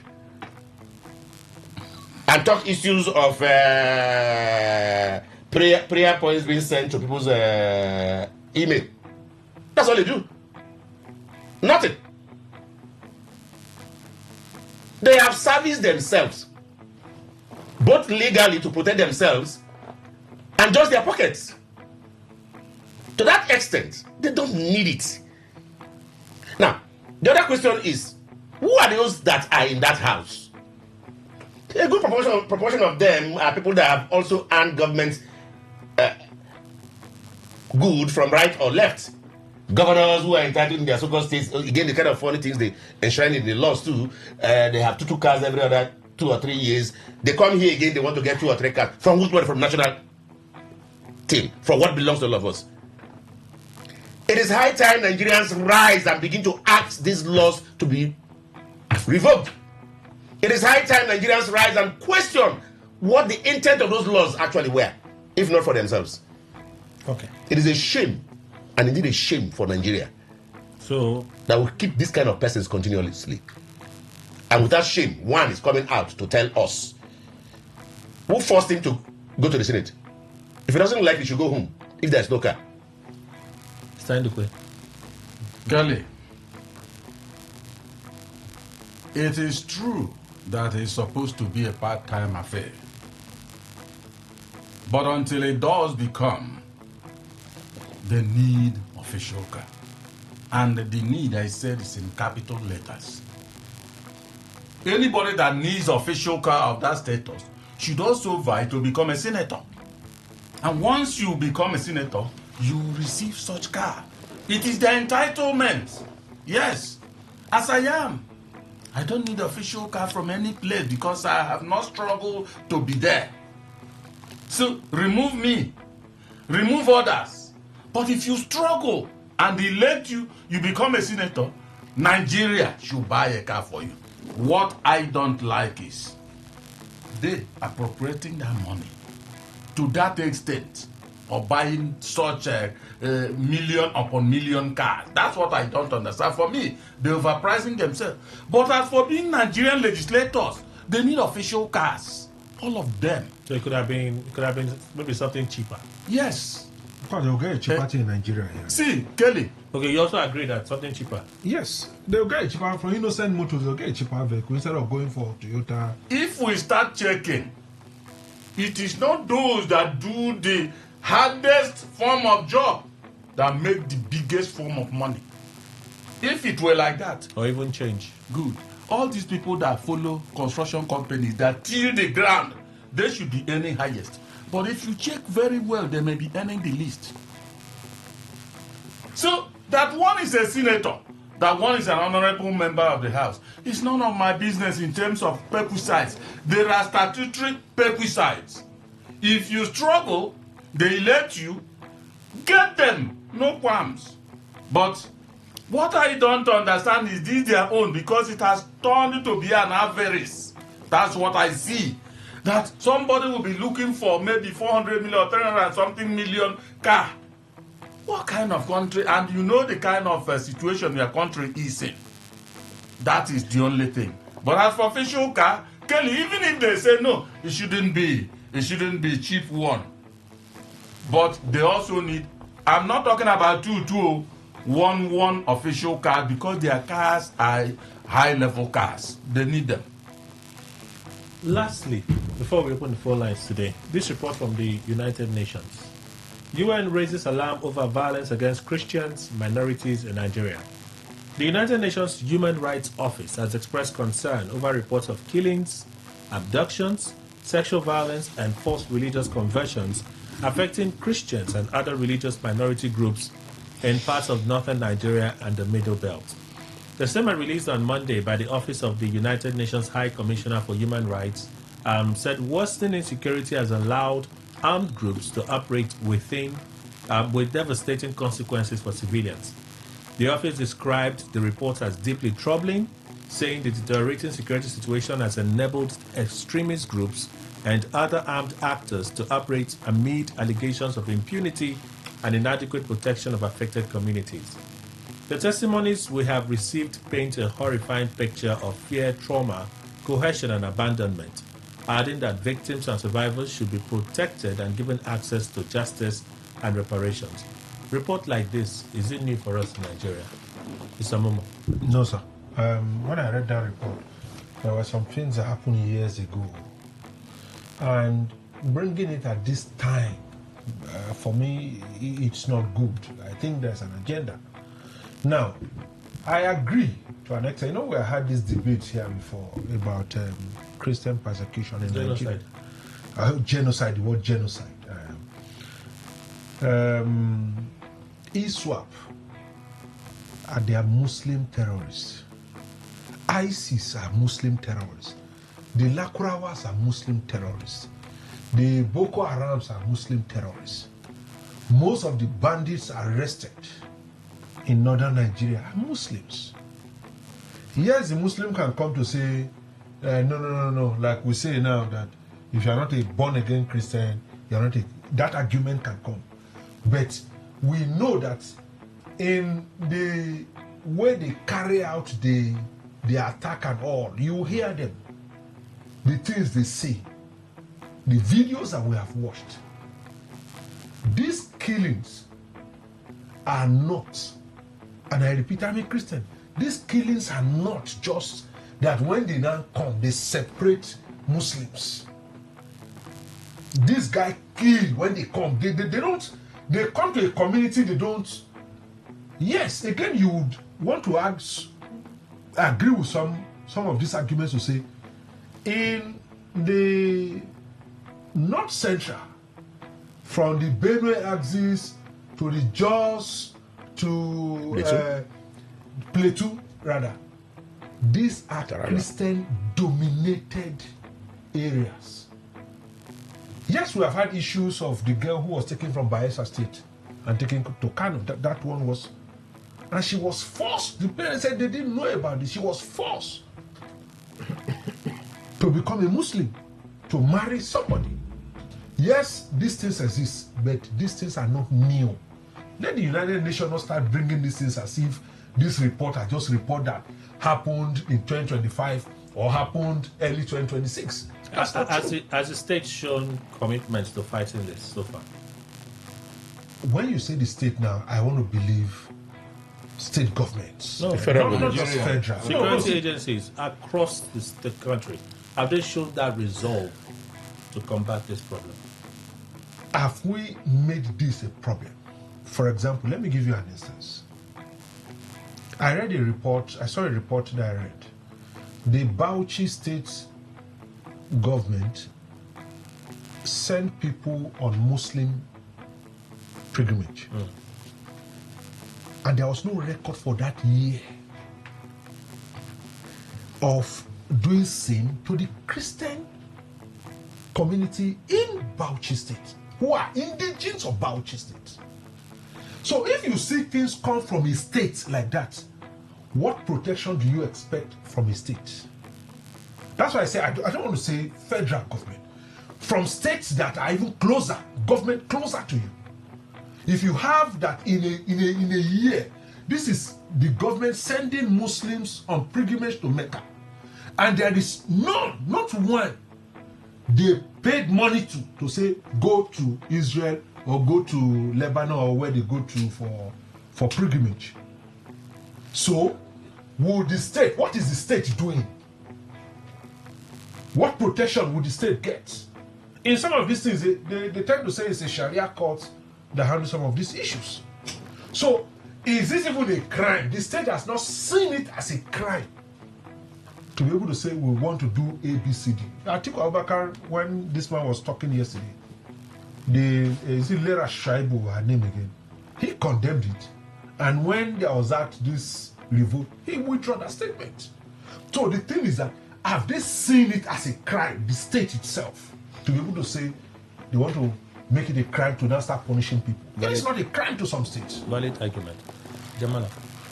Kelly, I think I adopt the submissions as rightly placed by Samomo. What is it with this your Saturday? For once. This is historical. No, we this is historic. We all live in Nigeria. Wow.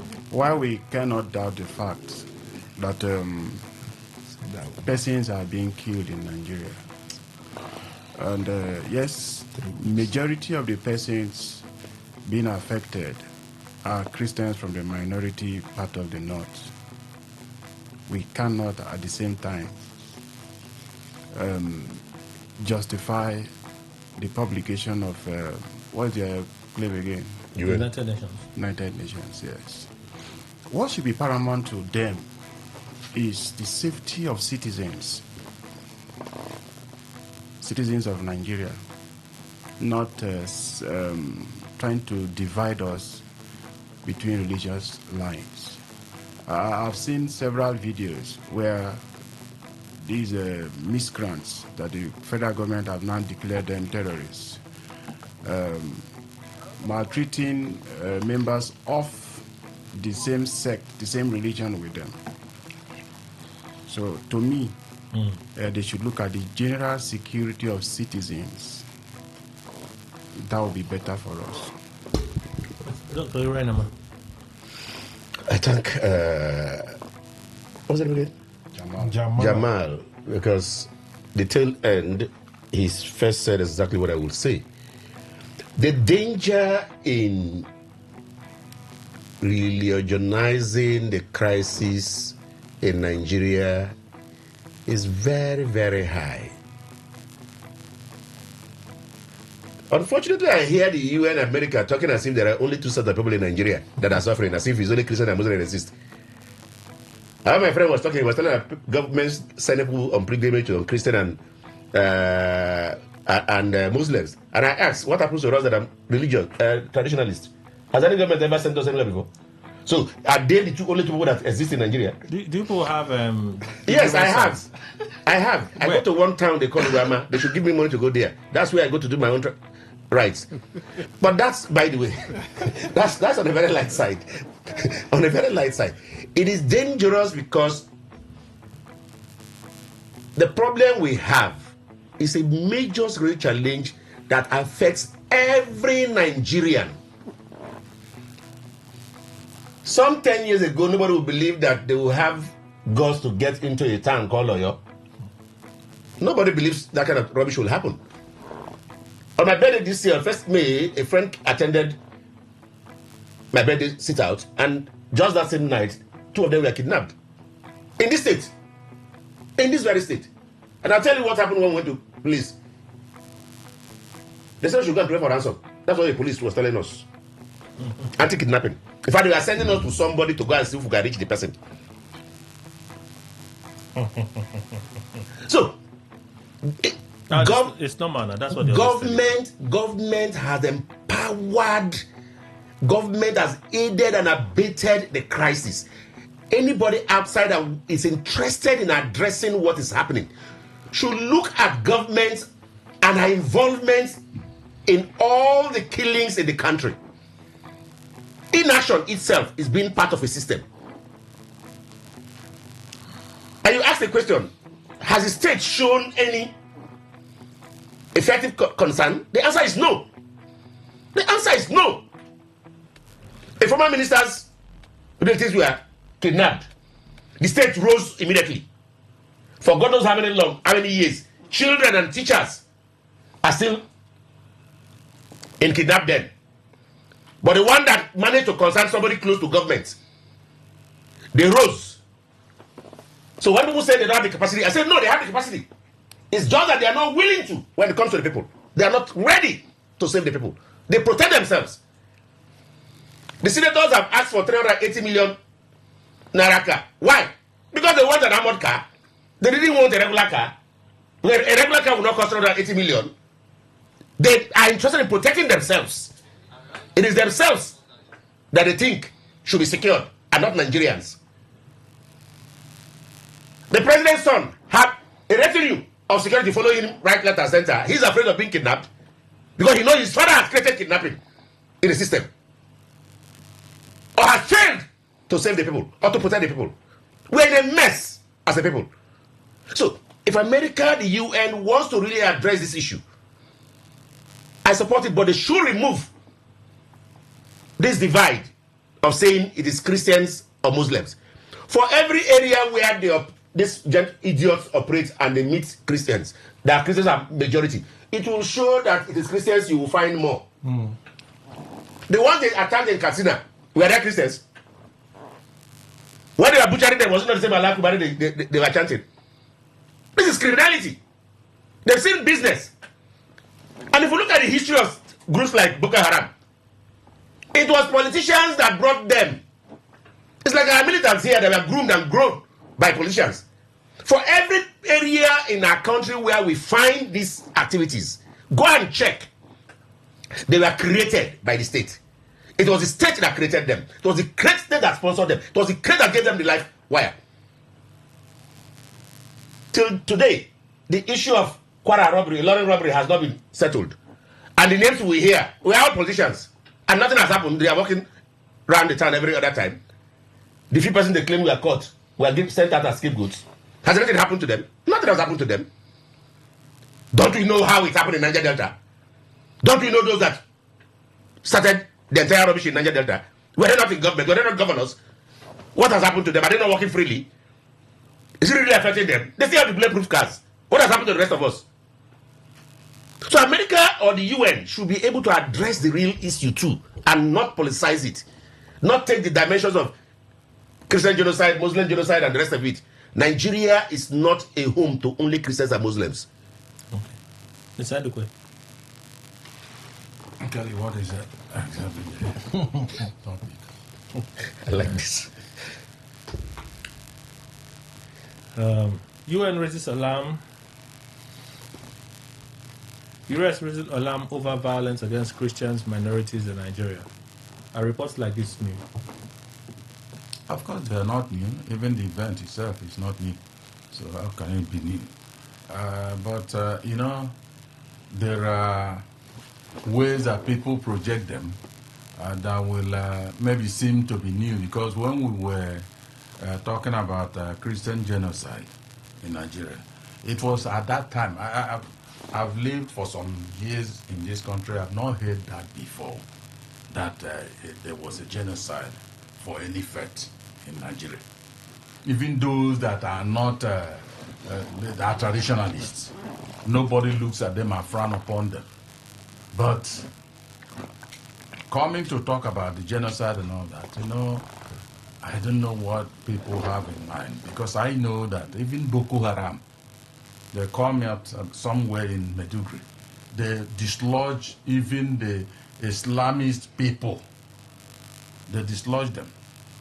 But you see, Kelly, oftentimes I say to even those who are Muslims, yes, I don't think you people will come out and then your ideology will be to bring problem and all that.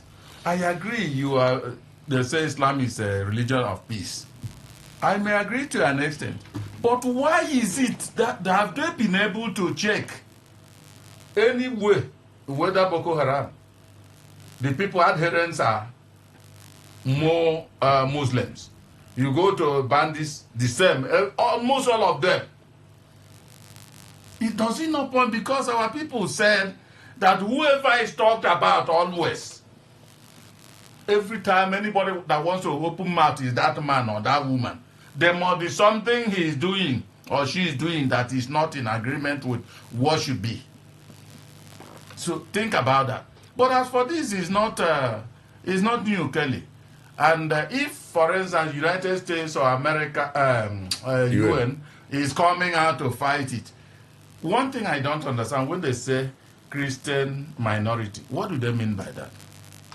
Is it that those Christians are in the minority or what?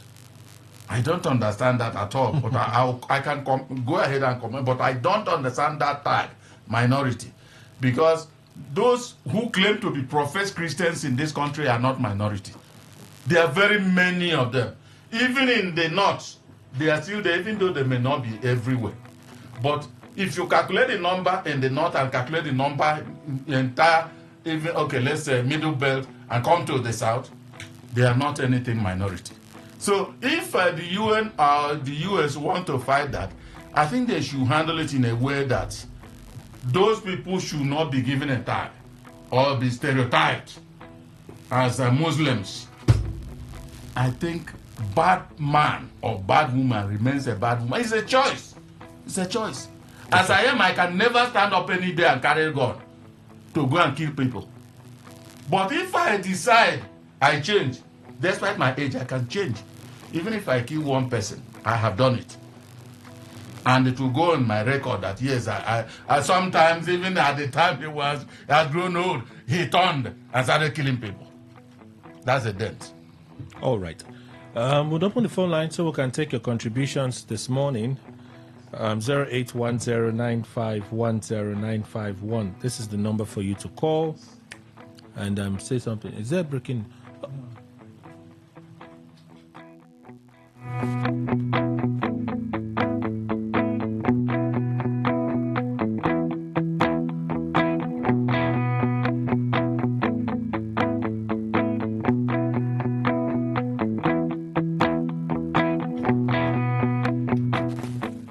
All right, let's begin with the calls. Today 95.1. Good morning. Good morning, Mr. Kelly. Good morning, sir. Yeah, good morning to the panelists in the studio. My name is Regina. I'm calling from Today. Good morning, sir. Morning. And when you look at the senator from Abia State, senator from Anambra State calling for more vehicles to them, I am not surprised because they only discuss what affects them. But when it affects the people, they are not much concerned.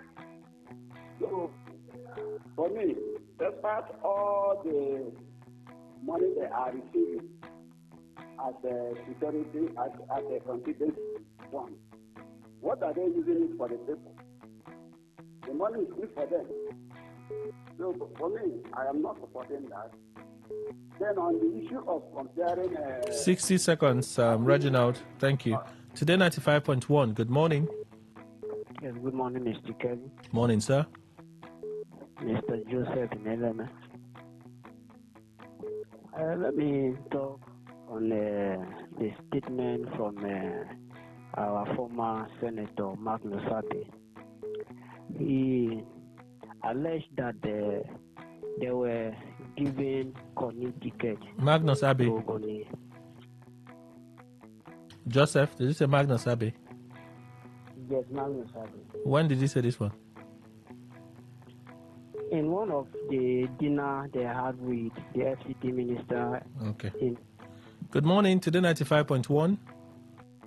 Good morning, Kelly, and the guest in the studio. Ubin Naisha, I'm calling from Port Harcourt. Okay. The UN statement about the killing of Christian, whether Muslim, this story has been there for a very long time. But I'm surprised. During let's say, Muhammad Buhari, when they mentioned about it, he was shying away from it. Now, Bola Ahmed Tinubu is here. He's still doing the same thing. I don't know, these people claiming that they are leaders of Nigeria, why are they shying away from the truth? They cannot stop common insurgency. Go and check Nigerian military. How many ammunition have they? But they have all the whole equipment to stop this thing. I don't know whether our allergic is part of it, whether they are benefiting anything. Both Air Force and Navy. I'm telling you, my brother, we have to tell the whole world the truth what is going on in Nigeria, because people that is in government are the ones. Some of them are allegedly sponsoring these people. Examples are there. Okay, so if you watch the last interview of Sheikh Gumi, you know that. Thank you so much, Mr. Obina. Today 95.1. Good morning. Yeah, Kelly, good morning. Morning, sir. Yeah, this is Tony coming from Port Harcourt. About what the US said about killing of Christians. I remember there was a time Chimene station say, these people are doing this thing to prepare for the coming of Mahdi. Nigerians should be abreast with what is going on. They are killing both Muslims, yes, but these are Muslims that doesn't believe in that ideology. The aim this thing is to, making the whole Nigeria a Muslim, an Islamic state. That is the aim. We shouldn't beat about the bush. If anybody does, if you put a question up and one of your discussants there, anyone that doesn't, it's not that he can say, no, I don't have anything to say about it. That is okay. Thank you. Okay, so that's because I greet you. Thank you, sir. My brother, for me, the legislators, they do have legislative quarters, is it not, sir? yes, it was built. I think they've sold most of them. Let all of them go live for the quarters, buy official bus, we go to carry them, the ones who are ready to go work, carry them go work. They can afford private vehicles for themselves, not to the detriment of we, Nigerians. Thank you very much this morning. So what time does the driver close? Okay. What time does the driver close? Good morning, Today 95.1. Welcome. Yeah, good morning, Kelly. Morning, sir. Kelly, this article saying that Robacha is always to be demonized. I don't know the reason why. He has gotten so low. You know, he's gotten so low. Think about that. Me personally, I don't like talking about people, but even at that, you know, in politics, I know you have to talk about people to compare their achievements. If it is a political, I will say that political commentary is not a popularity show. So I would advise Robacha to let Atiku rest. We already know this aspect. So no need to trend him and what was this match? Today. Because we do not consider the tripod of political trajectory, which consists of commitment, consistency, and trust. In those three areas, I see that Atiku falls short compared to Hayatuddin. We're not talking about political accomplishments. All right. Or the offices occupied. That's the time. Thank you. Good morning, Today 95.1. Good morning, Sir Kelly. Hi, Madam Dota from Kokana. My interest is on the money for the cars, National Assembly. And that's why one person will not want to come back. One person will go now, go 3 times, go 4 times. Okay, how many cars will you be parking? Only you, a Nigerian. And the rest people are trekking. Say one time, one person, because there is nothing special that anybody goes there to do. One time, one person, they come back, another person goes, so that another person also own a car. I want to own one too. Kelly, they should come back. Madam Doctor, thank you, sir. Madam, I thought you own like 5. Not from Nigeria. Kelly. Good morning, Today 95.1. Yeah, Today 95.1. My name is IMJ, calling from Okrika. Welcome, sir. Please, yes. I want to speak about somebody who says Atiku does not have the capacity to rule Nigeria and all that. Maybe the person is saying if that person is more qualified or something, he would have been vice president before now. Though our brother has said that he is capable, that's Dr. Indukwe as a clear eater, and I understand what he means. But the but is that Atiku, if actually he is qualified as such, why would he oppose Goodluck Jonathan? That's why people are opposing him in that manner, that he does not have that. When we were dine and wine with Atiku, he was competent. But because maybe whatever you were expecting does not come to play now, Atiku is no longer competent. That is just the problem we have in the system. Somebody cannot choose integrity over personal gain. Thank you, my brother. Thank you. Good morning, Today 95.1. Good morning, Kelly. Hello, Frank. Welcome. Yeah, I greet all your guests in the studio. Let me go to Afro Villa, where President Ahmed Bola Tinubu swore in new power minister. My personal appeal to Power Minister this morning that what we pass through for the hands of his predecessor, we don't want to pass through for his hand. Please, the new minister, please, anything that you can do to make sure that they will have like 24 hours, do it for us. Don't promise us at the end of the day you say. Anything you promise us, we will hold you accountable. We have everything to take for us to have like 24 hours. I see no reason why we should be suffering for life. We cannot pay for life at the end of the day. You will give us that kind of please. We don't want to witness that again. Thank you and God bless you. All right. Thank you so much, Frank. Good morning. Today 95.1. Good morning, Bob Kelly and Iman Dukwe. Good morning. I'm Comrade Kabari Kabari. I'm calling from Banlete in Ghana. Okay. Kelly, mine is very simple. On the swearing in of a new minister of power, Kelly, I want to stick myself. If anything changes in the power sector, Kelly, make a bend. If anything changes, if you see any improvement whatsoever in the power sector, make me a bend. Make you no bend, true. Hopeless Nigeria. I guess that's the way he feels. Okay, there's a lot of hope for Nigeria, by the way. Good morning. There is hope. Good morning, sir. Morning, Wellington. Let me look at U.S. insecurity in Nigeria, genocide. Kelly, let me talk It's actually to UN. It's actually UN, not US. UN. Hello, sir. It's actually UN, not US. UN. Let me look at. See, Kelly, assuming I'm worshiping Amatemeso or Wayingi, don't I deserve to live? If you want to support the country, come and secure life. That's what we are talking. You want to play politics, you play politics. Tell us what to give you to secure us so that we know we are playing politics with you. So when you secure us, we'll tell you this is what we want to give you. And then let me talk to President Bola Ahmed Tinubu. These people, we know our forest. Allow us to deal with them. Legalize arms. These people are not coming from heaven. We can engage them. This is our forest. We know our boundaries. We know who we live with. So we can deal with them. If you cannot sack people, there are people who are deserved to sack in the armed forces. Sack them. Or they resign. Resignation is not a bad thing. Thank you and God bless you. Wellington from Okrika. Wellington, thank you. Good morning. Today 95.1. Hello, Kelly. Good morning. Morning, sir. Yeah, my name is Andy, and I'm calling you from Port Harcourt. Hello. Please go on, Andy. Okay, I want to talk as regards the Ogoni issues, Magnus Abe, coming up with some. I don't know that they get this gist from, but the gist don't stale now. Good morning. Today 95.1. Kelly, good morning. Morning, sir. I'm Chuna calling from Adi State. Actually, Kelly, I don't know how long we will, start believing UN and other international, bodies that are reporting about, Christian killing and all the rest in Nigeria. You see, I believe our doubt here of all these reports is what is burdening this Boko Haram and other insurgencies in Nigeria.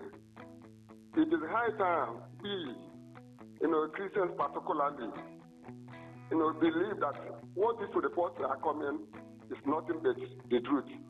And let government of Nigeria stop deceiving us that the report that nothing in them. No.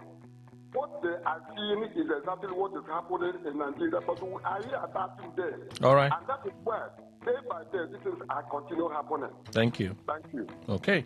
Phone lines are still open. See, today we're taking a little more calls than we would usually do. Everybody still has 60 seconds, by the way, so we're still taking reactions. The phone lines are still open, okay? Melody Uniport, back to WhatsApp. Nobody says senators should trek to work. We're concerned with the unreasonable amount. The doctrine of separation of powers as proposed by Baron de Montesquieu doesn't entail financial rascality to the detriment of the people. How much do they budget and oversight for poverty alleviation? How many of these cars are made in Nigeria? Have they considered how many jobs and capital boosts that could be achieved if such cars were bought from Innocent or Nord? Patriotic nations like the US, China, Germany use their locally made cars. All right. Melody Uniport, your position. Thank you. Good morning. Welcome. Are you there? Good morning. Good morning. Hello, good morning. We can hear you. Welcome. Yes, my name is Godwin, calling from Port Harcourt. Please go on. Yes, I want to talk about the UN's report on the killing of Christian minority.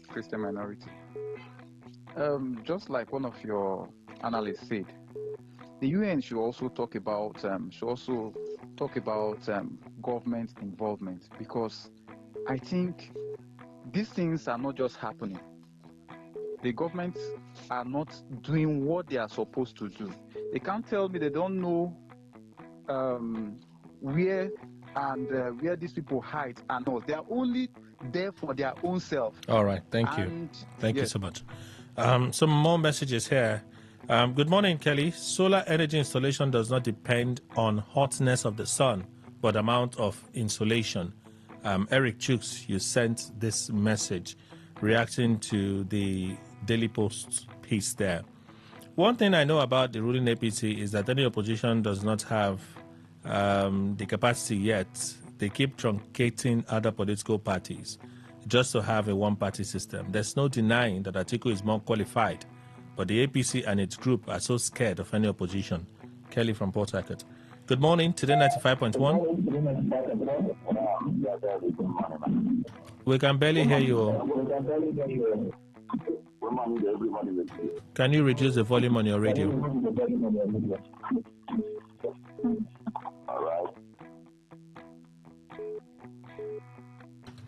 All right, I think it's gone. Good morning. Good morning. Good morning. Good morning, Kerry. Morning, sir. Yes, sir. I want to talk about the article qualification. Is there any politician in this country that is qualified? Thank you, sir. Some of them are like Wala like this. That's true. Okay. Atiku is more qualified in the Nigerian brand of politics, all right? Barrister Aibuemi Harry. I hope I came close to pronouncing that correctly. Aibuemi. Good morning, Mr. Gadi. Good morning, sir. Welcome. Good morning. Good morning to everybody in the studio. Good morning, sir. Good morning. This is Mr. Ide calling. Okay. Our senators, or these are our so-called leaders, senators. I don't know. I don't know what the senators there. I don't know. What they have to go there to live large. So many, how many of them? All of them there, they are governors, former governors, and they have so many cars in their houses. But they are going there to just to live very big and allow Nigerian people to suffer. They are not presenting me. They present themselves and their family. When it comes to this issue of insecurity, I thank God for one of my brothers saying here. Let the federal government allow us to deal with these people one-on-one. All right. Deal with them. Thank you. Thank you so much. I know you're a former combatant. You have all the experience. Go beat them blue-black. Go see themselves. Me, I know Sabi fight too. Atiku won the governorship ticket in Adamawa State before he was drafted to become vice president by the power bloc. Atiku is one of the highest employer of labor in Nigeria, if not the highest. Atiku has excelled in everything he does. True, intelligent and eloquent and well articulate in his speeches and doings. Okay, let's stop there. Nakbabio Jr. from Port Harcourt. No vex. No vex, yeah? Take it easy. Greetings. Oyo government demolishes building allegedly used by kidnappers. Was there any court order for the demolition of the building? Everywhere in the world, even in America, flights are expensive. Remi Tinubu's statement. Coastal Road is now the route to London and other African countries. Which position is First Lady occupying? Just asking. Thank God ability attribute. So this will be the call before the last one. Good morning, Today 95.1. Yeah, good morning, Kelly and the panel. Welcome, sir.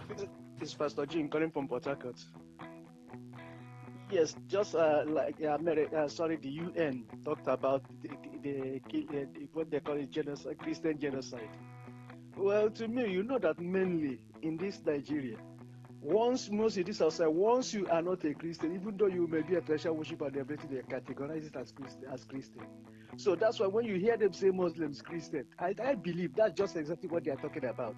So when they say Christian, not that others are not inclusive, but the way we talk about it in Nigeria, even in forms, hardly you see treasure worshippers, you always see Muslims, Christian, maybe if they are other, but hardly you see other things. So when they say that, when UN say that, I believe they are right. Thank you. Nobody said they're not right now. We said, is this report new? That's what we said. Good morning, Kelly, the panelists. The alarm raised by the UN to me is not biased, okay? Is it a fallout of painstaking research? Okay, it is a fallout of painstaking research and observation. A lot of the issues affecting the people, which the government sweep under the carpet, are not hidden from the international community, as Nigerians who may choose to be skeptical, but the international community will not. George Carlo from Ruma Hollow. That is your contribution. There are some voice messages here. Let's listen to them. Okay. And then we switch our attention to the other platforms. Innocent Child. Good morning, Kelly. Innocent Child speaking. Talking about Umahi, that everybody that challenges him lose election, he will not doubt him. That is the kind of person he is. If you want to know more about him, go to Ebony State and ask about him. Go to his local government, go to his constituency. They will tell you the kind of how he uses his power. And have you forgotten when he came on national TV to tell us that since he joined APC, he has become one of the strongest men in Nigeria. He has become one of the strongest men in Nigeria, and there's nothing that anybody can do that will affect him. So you don't dare Umahi and go scot-free, not at all. Kelly, good morning. And the guest over there. My name is Brown. I want to say that Atiku is the strongest amongst the three, which is Rotimi Amaechi and Ayatollah. And this accusation about Atiku, this, Atiku, that, since Atiku left power, nobody has been able to prosecute him for one wrongdoing.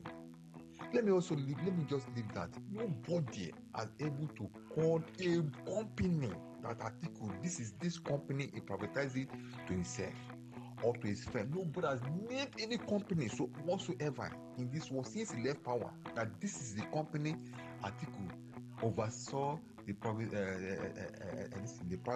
privatization of this company, and he gave.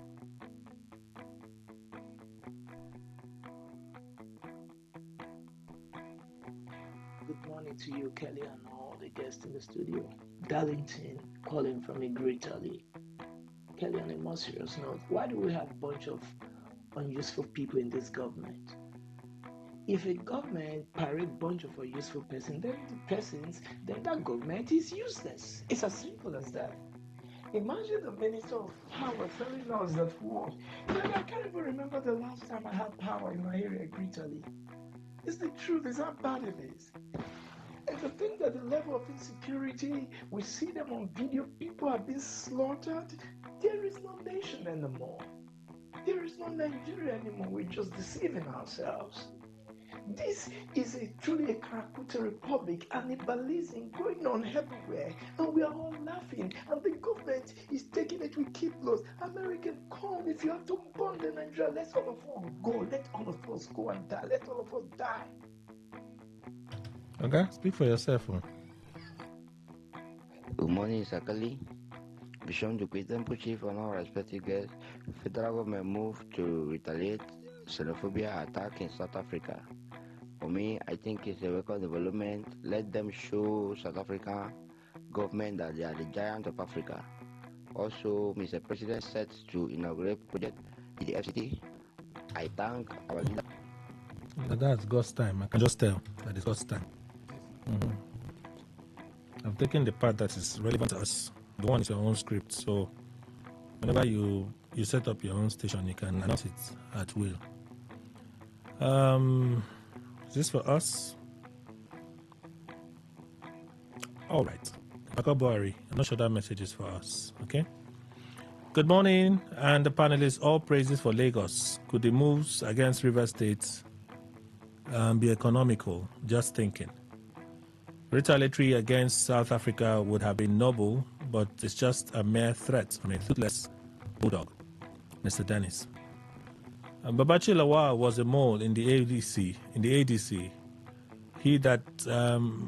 That is why he's playing the spoiler role against Atiku and others for financial gains. If not, why speak this manner like a defeated propagandist just because he lost primary election. Mr. Lord, even in America, flights are expensive. Oh, thank God I believe that I read the message already. Thank you. Friday Olu Uniport. In comparison of qualification by Lawal Abu, until Hayatuddin assumes the one political office. Okay. We left it hanging there, but thank you. We shouldn't take some of these concerns for granted. Mind you, this is no longer America that's talking about it, rather the United Nations. Prosper from Alu.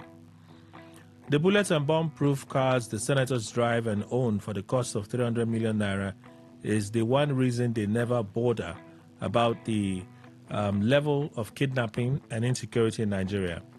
If they were driving in keke napep and regular cars, I'm sure they would have taken the issue of banditry and insecurity seriously. Big King, that's your contribution. Thank you. Let's leave here. Let's flip to Facebook. Okay, I think let's do X. I see some reactions here. You open though. Don't start giving me drama. Okay, this one says, Aswa Sunday, is Ume better off than the former Prime Minister of England, Boris Johnson? All these corrupt attitude aren't justifiable at any means. Must it be SUV? There are good cars they can get than to bankrupt the nation with greed. All right, so that's the reaction there on X. Let me go to Facebook for some more of your reactions. Just give me a moment. All right, Skillful Bureau puts it this way. All right, I see that some comments are hidden, okay, which is in order. Skillful Bureau, I don't understand, Ume. Don't they have cars? Must they drive this country? Caroline Jaja, must it be official car? Is there no personal car? Or can't the sitting allowances get you a car? That's why this country is like this. Greedy people everywhere. Amity Prince, the cars you guys have before, when you handled other previous offices, what happened to them? No Nigerian lawmaker deserves a car because their salary is too much. All right. General Post. Charlie Man, Obi Anoze, please, Obi's camp and Kwankwaso's camp should come together and avoid unnecessary prejudices. Our mission is to rescue this country that is sinking. They should allow APC to use some of them. They should not allow APC to use some of them to cause confusion and trouble. Okay. Warren Medino, good morning, Kelly and the guests. May the souls of those who lost their lives at the Warri Takwe train derailment rest in peace. And I also pray for the speedy recovery of those who sustained injury. Oyema Sylvester Kanayo, good morning to you all. Tinubu's call for whistleblowing against terrorists is a good call. What about treasury looters in the government? And then Belema Fibika, extra, Tinubu and Obi leads as bet platform users stake. Political bet platform indeed. All right. Those are some of the reactions. I think we've gone round. We're closing the show a little early today, and sometimes it happens. Thank you all for making the time to be part of the conversation. Mr. Dana Momo, who is a public affairs analyst, a strategic planner, travel consultant, and a member of the APC. Thank you, sir. Thank you very much, sir, for having me. Dr. Emmanuel Irainama, chartered arbitrator, mediator, management consultant, and socioeconomic commentator. Thank you, sir. Thank you, but before I close, let me re-emphasize the fact that the state is against us as Nigerians. Recently, I saw Senator Adams Oshowole on the floor of the House raising issues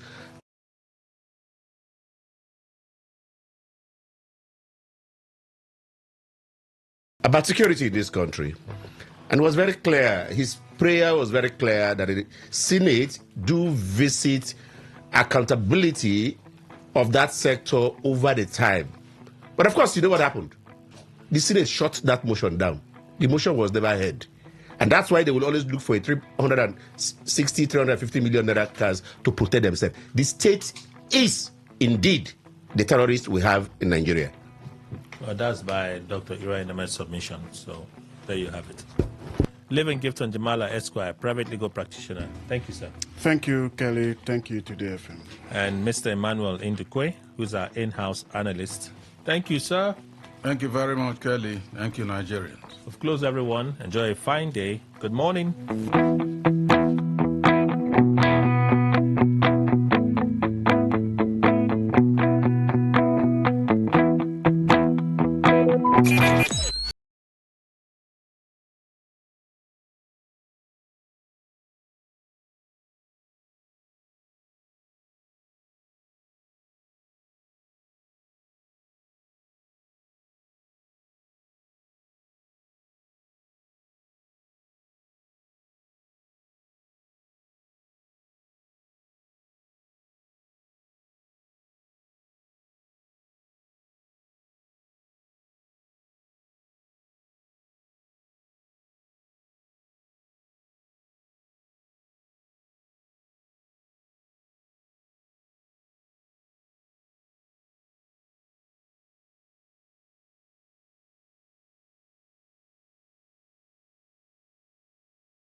Today95.1 FM, the voice of the people. Don't just listen, immerse yourself.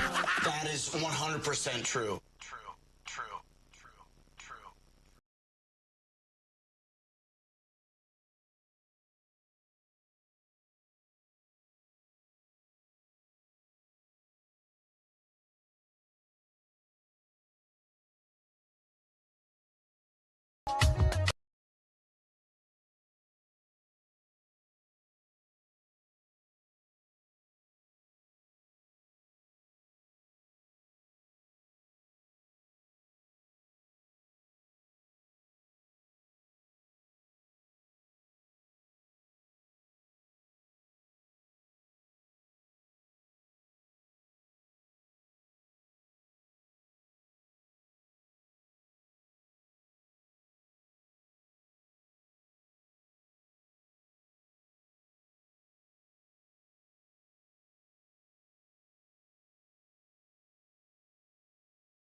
Talk radio. I listen to a lot of talk radio. 95.1 FM. Get ready to turn up the volume and dive into the heartbeat of entertainment. From the hottest celebrity gist to trending music, movie buzz, viral moments, and behind-the-scenes drama. This is where the fun never stops. Tuning to Entertainment Today, only on Today 95.1 FM, Voice of the People, your station for pure entertainment. Weekdays, 11:30 a.m. Entertainment Today, where your favorite stars and stories come alive.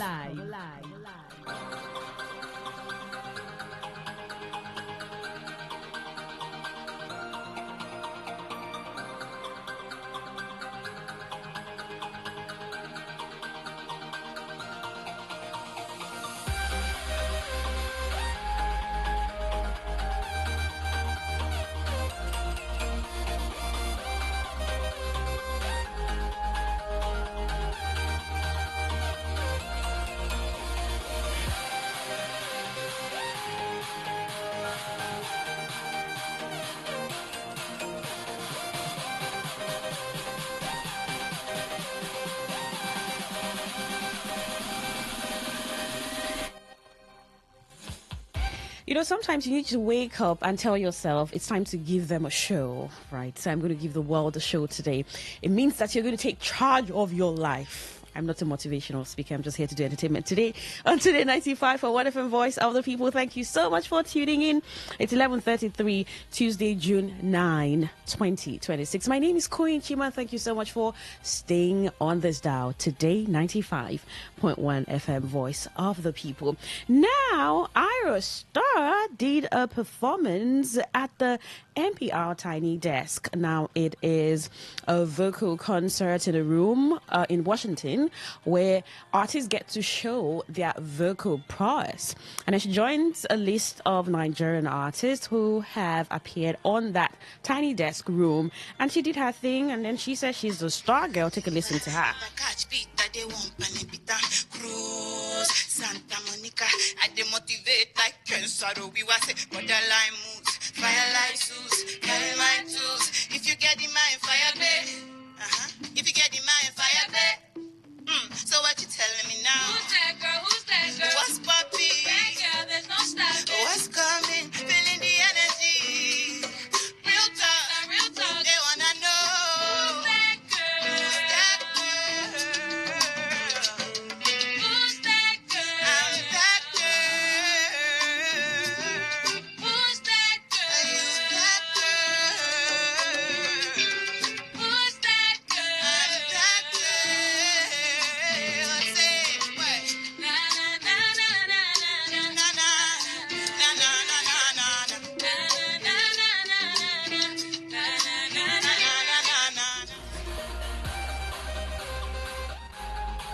Absolutely, Ira Star is that girl. NPR Tiny Desk debut. She made her highly anticipated appearance on NPR's Tiny Desk concert series for Black Music Month, performing scaled back versions of Rush and Commas alongside an unreleased track called Tornado. Remember her UK Silver certification in 2021 single Bloody Samaritan officially achieved a UK Silver certification from the British phonographic industry. How about her featuring alongside global stars on the official FIFA World Cup soundtrack album with her track Show Me, a collaboration with American rapper Lachel. One then, of course, her highly anticipated studio album Star Girl, which is scheduled for release on August 14, 2026. Of course, she's definitely that girl, proudly from Nigeria, representing Nigeria to the rest of the world. Now, here are a number of Nigerian artists, or African artists, that have appeared on the Tiny Desk. You have the likes of Burna Boy. You have Burna Boy in 2021, Thames, I think 2021 too. You have Black Sheriff, Ghana. You have Angelique Kidjo, Benny. You also have Adekunle Gold, right? And then some iconically viewed and notable concerts too. You have also the likes of Dua Lipa, Sabrina Carpenter, Billie Eilish, Mark Miller, who have also did their vocal thingy on the Tiny Desk NPR. All right, so congratulations to her. That performance has been trending on social media. People saying that's some vocal prowess there. That's our queen, Ira Star. Now, away from that, let's get to see what's happening on the foreign scene. British Nigerian singer and songwriter Tally Riley has died after he was stabbed in East London, prompting a murder investigation by police. According to local outlet Newham recorder Tale, whose real name was Mark Yinka Orabi, was attacked around 9 a.m. on Friday in Silvertown, prompting emergency services who responded to the incident but were unable to save the 35-year-old musician. Homicide detectives from the Special Needs Crime Command have launched an investigation into the killing. His family confirmed his death in a statement describing the loss as an overwhelming sadness. It is with overwhelming sadness that we confirm that Mark Yinka Orabi, professionally known as Tally Riley, passed away yesterday morning, the family said.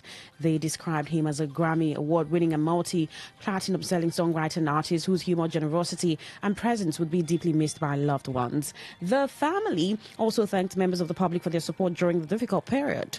We are deeply grateful for the enormous outpouring of love and support that we have received through messages, calls and visits over the past hours, the statement added. Tally, the brother of music producer Scribes Riley, built a career spanning more than a decade in the R&B industry. He secured a publishing deal with Global Publishing at the age of 18 and later signed with Jive Sony Records after featuring on rapper Chipmunk's 2009 single. In an emotional post on Instagram, Scribes described his brother as a mentor, inspiration and light in so many people's lives, adding that his heart was shattered by the loss. Well, tributes have been paid to Grammy-winning musician known professionally as Tally Riley, who died in a double stabbing in East London. The 35-year-old singer-songwriter, whose real name was Mark Orabi, worked on tracks for artists such as Dua Lipa, Zendaya, Khalid, Flo, and Chipmunk. Stormzy and DLS stars Orisha Williams are among those who have sent condolences to Orabi's family, with rapper Wretch32 posting, "Your brother was a gem and will be missed and never forgotten." Orabi was discovered with stab wounds in a garden in Silvertown shortly after BST on the 5th of June. He was pronounced dead on arrival at the hospital. The musician worked on his hits including Khalid's Young, Dumb and Broke, The Chainsmokers' Who Do You Love, Has Light On, Flo's Walk Like This, and Relani's Out the Window.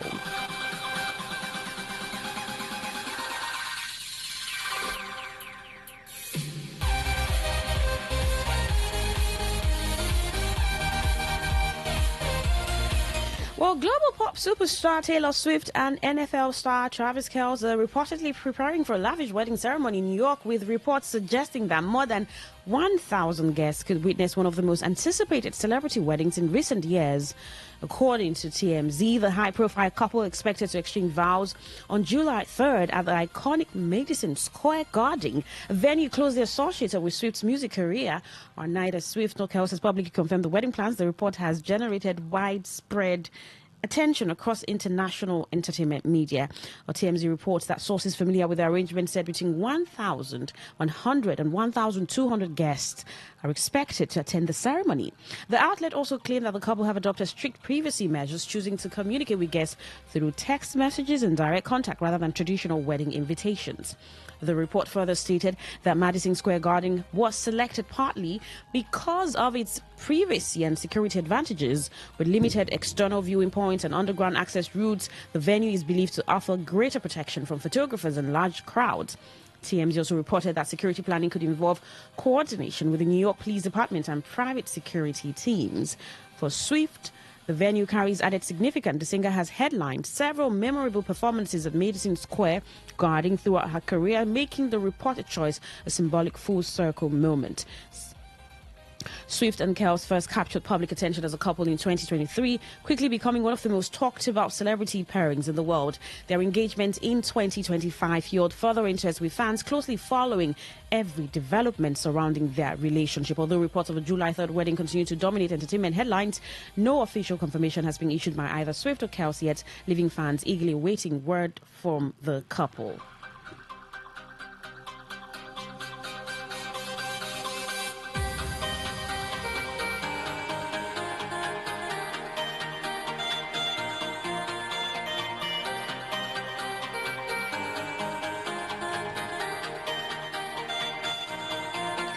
Well, in Nigeria, where stand-up comedian and actor Bovi Uboma has stated that he supports divorce and celebrates when couples split, arguing that it brings relief to partners who were struggling in their marriage.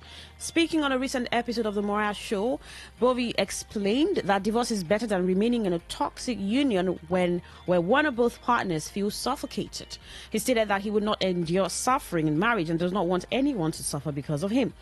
"I celebrate when people get divorced because I feel it means one or both people were not breathing well in the marriage. I will not suffer anybody, neither will I want anybody to suffer me," he said. The comedian also addressed his own marriage, noting that his 17-year-old union has not been easy. He revealed that he married at 29 and has continuously provided for his family since then. Now, this conversation with between Bovi and Moriah has got a lot of people talking, asking, well, sometimes you have to suffer in marriage and there's lots to go through before it makes sense. And it's like waking up every day to make things work. Why some people were highlighting, you've been in your marriage for 17 years and then there are lots of challenges you have faced. Don't you think some people just check out easily? because they're not ready to suffer. Because the word suffering sometimes looks like a bad thing. It could be good, right? Suffering is good sometimes. Sometimes you have to suffer to learn. Sometimes you have to suffer to become better. And so some people said, if two people decide to come together, suffer and make it work.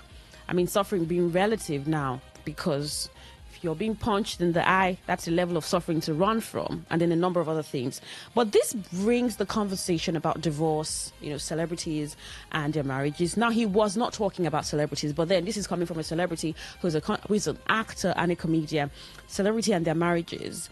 There's a gist we're going to take after this break. I want to play you a song. We'll talk about a particular celebrity or celebrities whose marriages have been under the rocks, and then there's been a lot of challenges. Now they're becoming a little public about it, and there's so much going out about celebrity marriages or even marriages in general. But because it's entertainment today, we're going to talk about celebrities because that's what we do on the show. But what do you think about what Bobby said?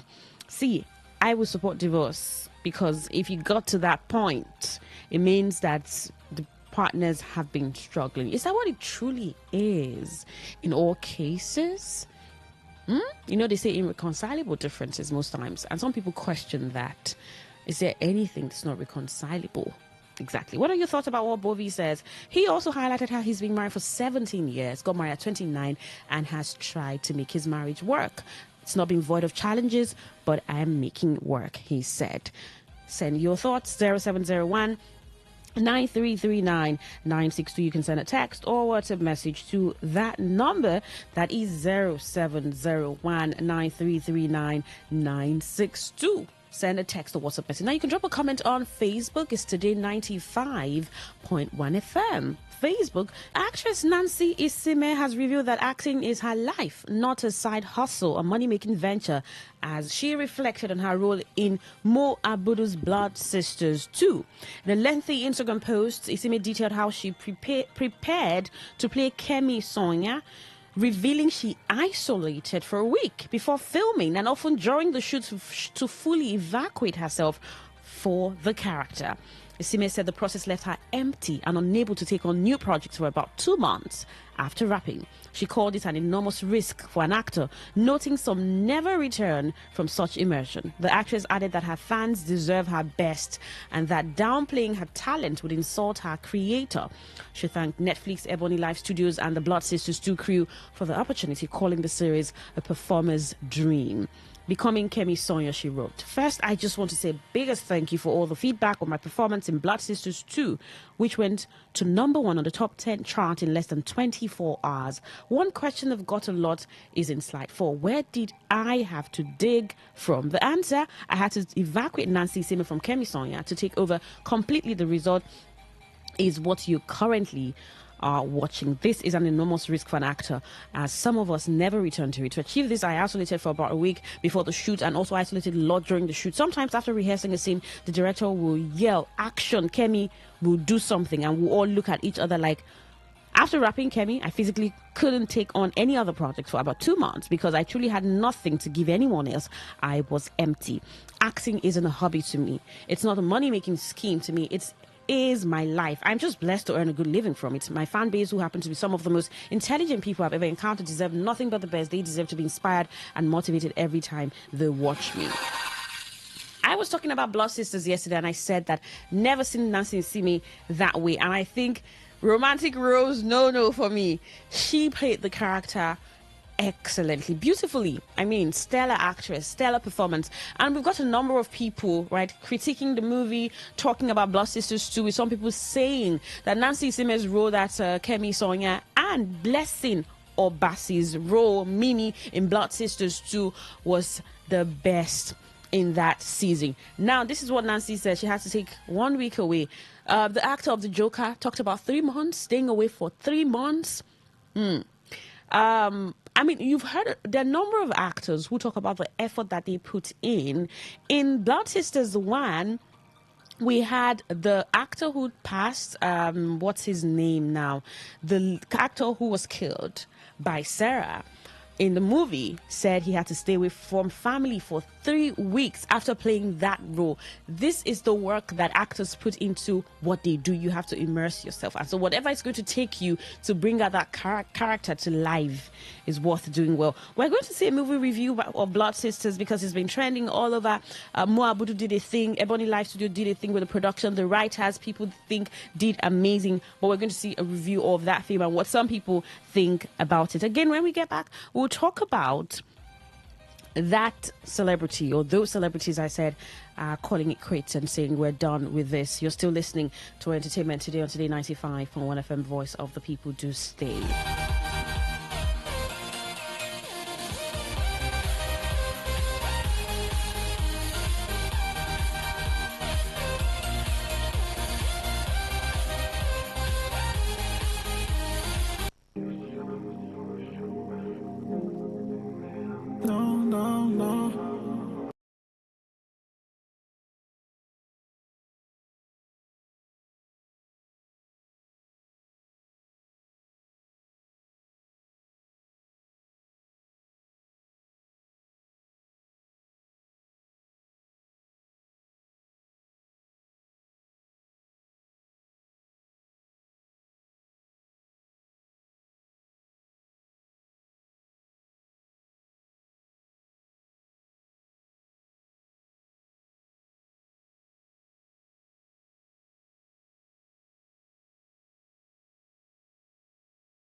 .1 FM, the voice of the people.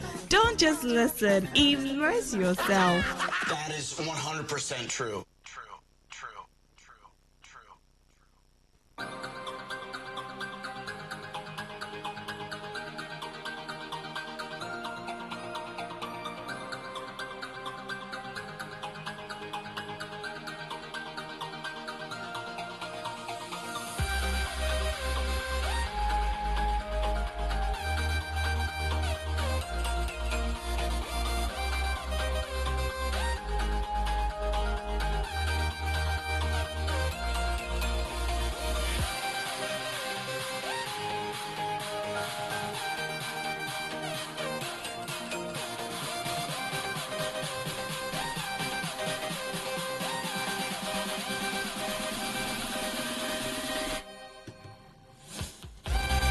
Entertainment Today on Today 95.1 FM, Voice of the People. Now, Nollywood actor Frederick Leonard got married to his longtime partner and fellow actress Peggy Ovire in November 19, 2022.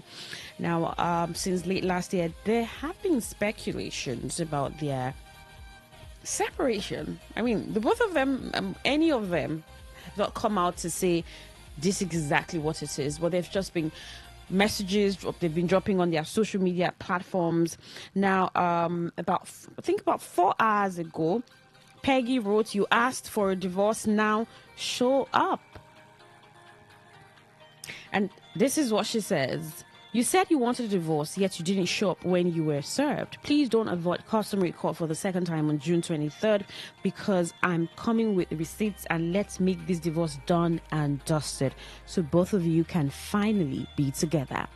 So-called traditional Igbo men with another Igbo man's wife with 4 children. You ran to a blogger that I was lying, but when you were served and saw details of my petition, you knew I had seen one out of many. You refused to show up in court but sent your lawyer. Months ago, she posted asking the public this: "What would you do if you find out that the man you're dating is sleeping with a married woman with kids?" You asked him about it, but he totally denies it, saying they are just friends, and you completely believed him. You eventually got married to him. Your husband always hypes the married woman in public, but privately your husband tells you how local this his friend is, just to manipulate you so you would not suspect a thing. But one day, as God will have it, you got evidence and found out your husband and the said lady were never just friends. He has been sleeping with a married woman. They constantly meet up either in his apartment when he goes to work or in a hotel. She also leaves her husband's house to go meet him in his apartment and in hotels. Yet this same man judges and castigates single girls who sleep with married men. Not long after getting married, you notice that he is now comparing you to his married side chick. You find out that he even visits her at home, unknowing to her husband. On some occasions, he visits while her husband is around because the married side chick's husband also believes your husband is just friends with his wife. This married side chick even attended your wedding and you had no problem with it because you thought they were just friends. But now you have evidence of both of them meeting up in hotels doing stuff and your so-called husband telling her how much he misses her while he's still married to you. Would you remain married to such man? She put out this question. And this is why some people have issues with, how can you be married and have a female best friend? I don't get it. Female best friend as a married man? Like, what are you best friending? What? How? Who? Or you're a married woman and you have a best friend who's male? Or you're even in a relationship and you have a best friend who's male? Like, these things are... Man, we're just going to keep hearing from them and see what happens, because I just hope this is not a script or something. We just need to always be careful what we conclude on until we hear from them directly, because all these indirect messages, some people are not getting it come out straight. I know that most times when people separate, some people decide to keep it private. We're no longer together, it's not your business. But Nigerians will ask you, please, the wedding was our business, so let the divorce be our business too.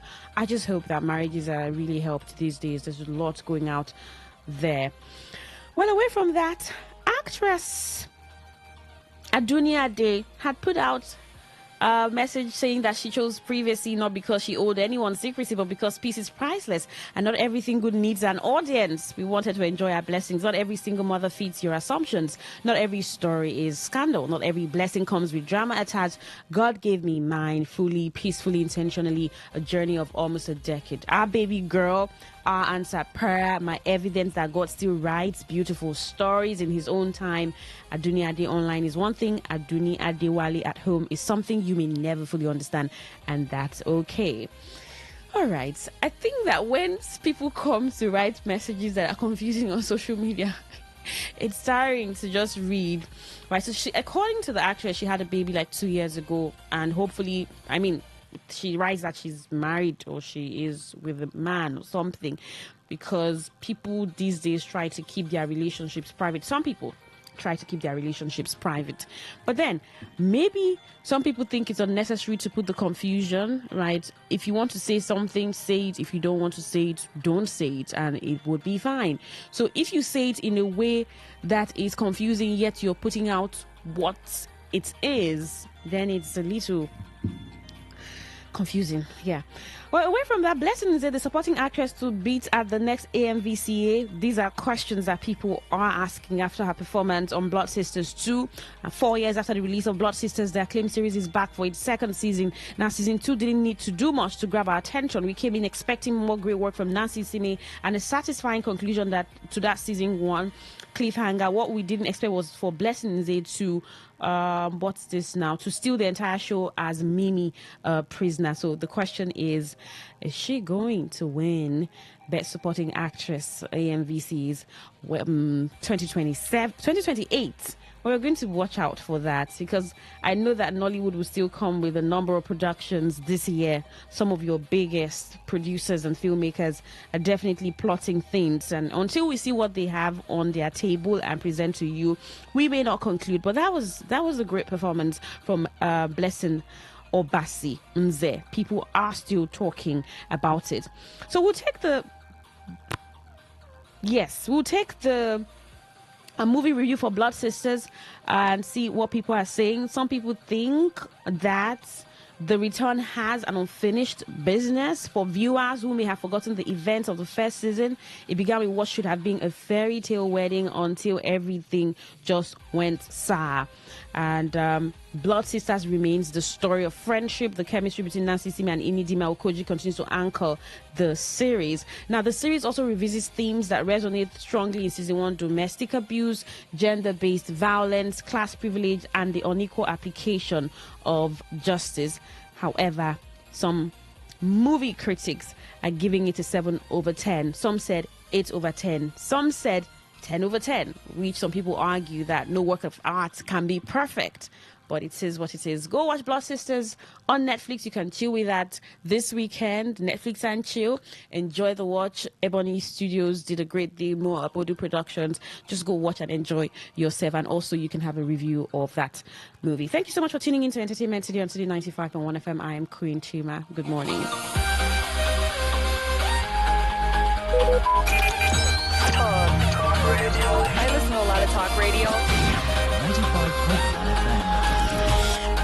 Whether it's happening in Port Harcourt, South, Nigeria, or around the world, we've got you covered. On air, online, delivering balanced news and unbiased analysis. Today, 95.1 FM.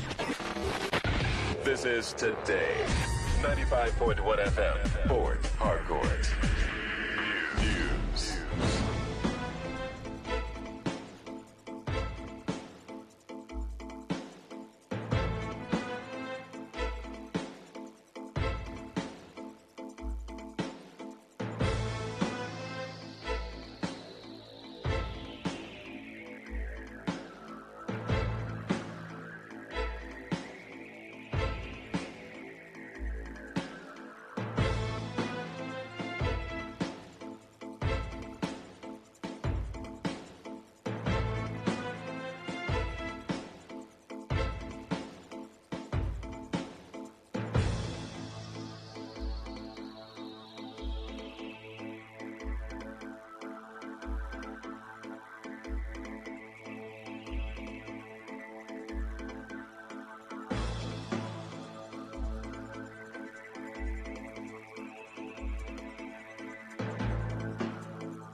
Good afternoon. This is the World News on your Premium Talk Radio, Today 95.1 FM, Port Harcourt. I am Dawn Wilson. Today in the headlines, traditional ruler of Taba community in Kana local government area alleges police harassment of residents. NUPRC chairman Magnus Abe urges Ogoni people to work together for political success. Federal government gives civil servants 1 year to obtain HR certifications. And on the foreign scene, China and North Korea pledge deeper cooperation during Pyongyang summit. Details in a moment. Stay with us. And now the news in full. The traditional ruler of Taba community in Kana, local government area of River State, Chief Prosper Niwe Mene Asa, has raised concerns over what he described as persistent harassment, intimidation, and other distressing actions by certain officers of the Nigeria Police Force against residents of Barasi Taba community.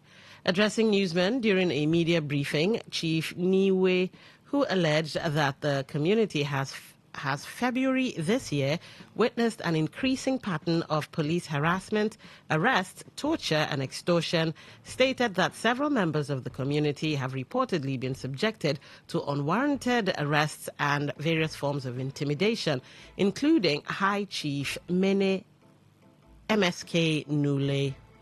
He further alleged that in the early hours of Sunday, the youth leader of Taba community, Wike Towe, was arrested at his residence and subjected to severe treatment during the process of his arrest. Let's listen to that. To bring to the attention of the public what we consider to be the persistent harassment, intimidation, and distressing actions of certain officers of the Nigeria Police Force against the people of Barasi Taba community. In recent months, our community has experienced what appears to be an increasing pattern of police harassments, arrests, torture, and extortion. Since February this year, several members of our community have reportedly been subjected to unwarranted arrests and other forms of intimidation, including His Royal Highness High Chief Mene MSK Nune. Chief Niwe disclosed that subsequent inquiries revealed that approximately 15 indigents of Taba community are reportedly being sought by the police in connection with the alleged attempted murder of His Majesty Mene Swanu Baridam. While clarifying that Taba community has no knowledge of the circumstances surrounding the incident involving Mene Baridam, the monarch condemned all acts of violence and criminality, reiterating the community's commitment to peace, justice, and the rule of law. The chief, who also called on relevant authorities to ensure that all investigations are conducted professionally, impartially, and within the bounds of the law, while respecting the fundamental rights and dignity of all citizens, emphasized that Taba community remains committed to lawful engagement and peaceful coexistence. Approximately 15 indigents of Taba community are reportedly being sought by the police in connection with the alleged attempted murder of His Majesty Mene Swanu Baridam. It is important to note that Taba community has no knowledge of the circumstances surrounding the incident involving Swanu Baridam. We strongly condemn any act of violence or criminality and remain committed to peace, justice, and the rule of law. Speaking during the briefing, the wife of the arrested youth leader, Cecilia Towe, recounted how men dressed in black uniforms allegedly invaded their home and took her husband after subjecting him to physical assault without providing any explanation for his arrest, and appealed to security authorities to release him. Chairman of the Nigerian Upstream Petroleum Regulatory Commission, NUPRC, Senator Magnus Abe, has called on the Ogoni people of River State not to allow external forces manipulate them into actions that could undermine their collective interests. Speaking with newsmen in Port Harcourt, Abe assured his people that their aspiration of producing a governor of Rivers State would be achieved through unity, peaceful engagement and cooperation rather than attacks against one another. The former senator said his attention had been drawn to a series of defamatory publications targeted against him, which he described as deliberate attempts to damage his character and tarnish the reputation he had built over the years. Abe stated that as a politician who has remained active in the political arena for decades, he was not surprised by such actions, which he alleged were being sponsored by desperate politicians whose political fortunes were dwindling. He maintained that a multi-ethnic political alliance offers a greater prospect for success in River State than what he described as a sponsored tribal campaign rooted in hatred and bigotry. We will get the governorship, but we will get it the way other people have been getting it. We will get it peacefully. We will get it with the support of the state. And the way we are going to get it is that we must move closer to the structures of power, not move further away. I'm not going to hold any position in River State. You know that. Don't need it. But I must create an opening for the support of my people to be recognized so that tomorrow, one of them, if not me, can also sit in the government house. But they have to know how it is done. They have to know how it works. And I am in a position to let them know. Senator Abe further recalled that when he contested for the governorship of River State, some of the individuals now criticizing him for not supporting an Ugoni governorship candidate had organized town hall meetings to campaign against him, while he respected and protected their right to express their views despite the opposition. He advised the Ogoni people to embrace unity despite differences in opinion over the strategy for producing an Ogoni governor, saying that while there may be disagreements on political approaches, there should be a consensus on the pursuit of peace, progress and prosperity for Ogoni land, which he described as being in the best interest of the people. When I was denied the governorship ticket, the Ogoni people almost set fire to government house. They almost burnt Amechi out of God. He was terrified. I went on radio and I told them everybody should stop. Anybody who is doing that is not my supporter. They were very angry with me. And I asked myself, we are here. The government has chosen a candidate. What can we get out of it? They called me. They said, no, they will give me something to defray my losses and offered me a contract in the billions. I said, I don't want. The only thing I want, you are DG of Buhari's campaign. Bring Buhari to Ogoni land. Let us give him the UNEP report. At that time, we had a report, which was still with our own effort. And he had to capitulate because if I didn't take money and that is all I want, then how else will you get me without?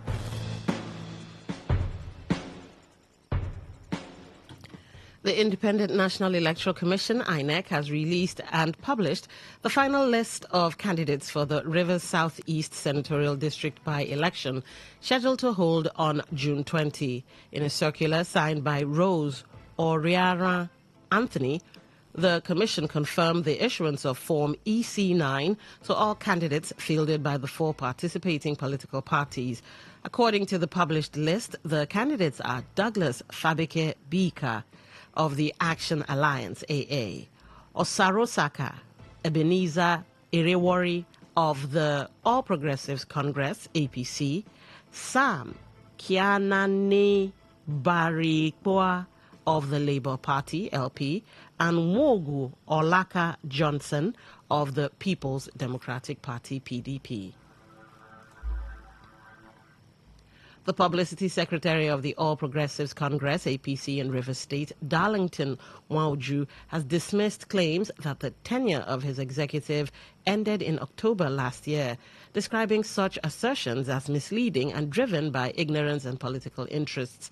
In a statement, Wauju, who maintained that the party executives elected on October 16, 2021, were given a constitutionally guaranteed 4-year mandate to manage the affairs of the party and therefore remain in office, argued that suggestions to the contrary were moronic and aimed at undermining lawful leadership through undemocratic means. While further questioning why individuals now raising concerns over tenure expiration did not speak out earlier regarding the August 12, 2024 judgment of Justice Seka Aprioku of the Rivers State High Court, which he said was disregarded, also alleged that for over 2 years, imposters had unlawfully occupied party offices and even conducted unauthorized activities, including the nomination of candidates for local government elections in the party's name. Wauju urged stakeholders to focus on constructive solutions for the party's future rather than spreading what he called fake or distorted information. He also cautioned against relying on meddlesome interlopers, warning that such actions would not resolve the ongoing internal disputes within the party.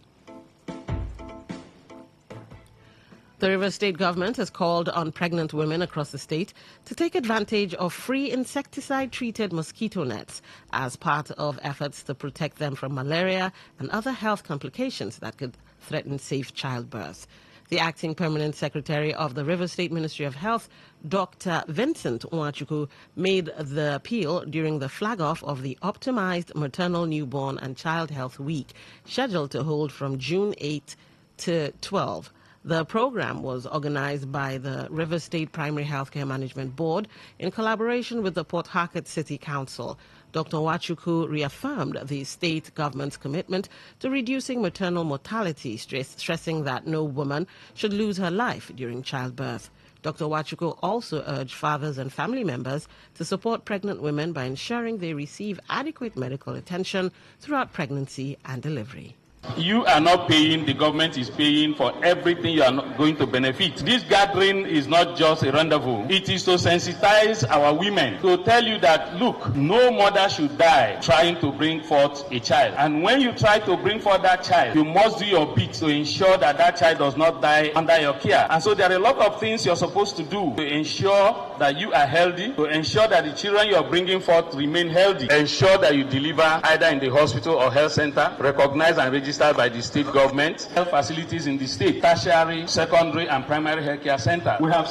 Also speaking, the Executive Secretary of the River State Primary Healthcare Management Board, Dr. Chitru Adiele, revealed that all pregnant women in the state have been enrolled in the RIV-CHIP program to enhance access to quality health care services and promote safer deliveries. Collaboration with them, we have also registered all pregnant women in RIV-CHIP so that during this period of their pregnancies, they can have free antenatal and free delivery for all the women that are registered. So this is a very, very important part of the program. So we want women to know that this exists for all our mothers. So our support for RIV-CHIP improves access, and then there are several other improvements we are doing in our healthcare system as well, including digitalization and electronic medical record system is supposed to be. Once we implement that, that's also supposed to enhance the delivery of care to our people.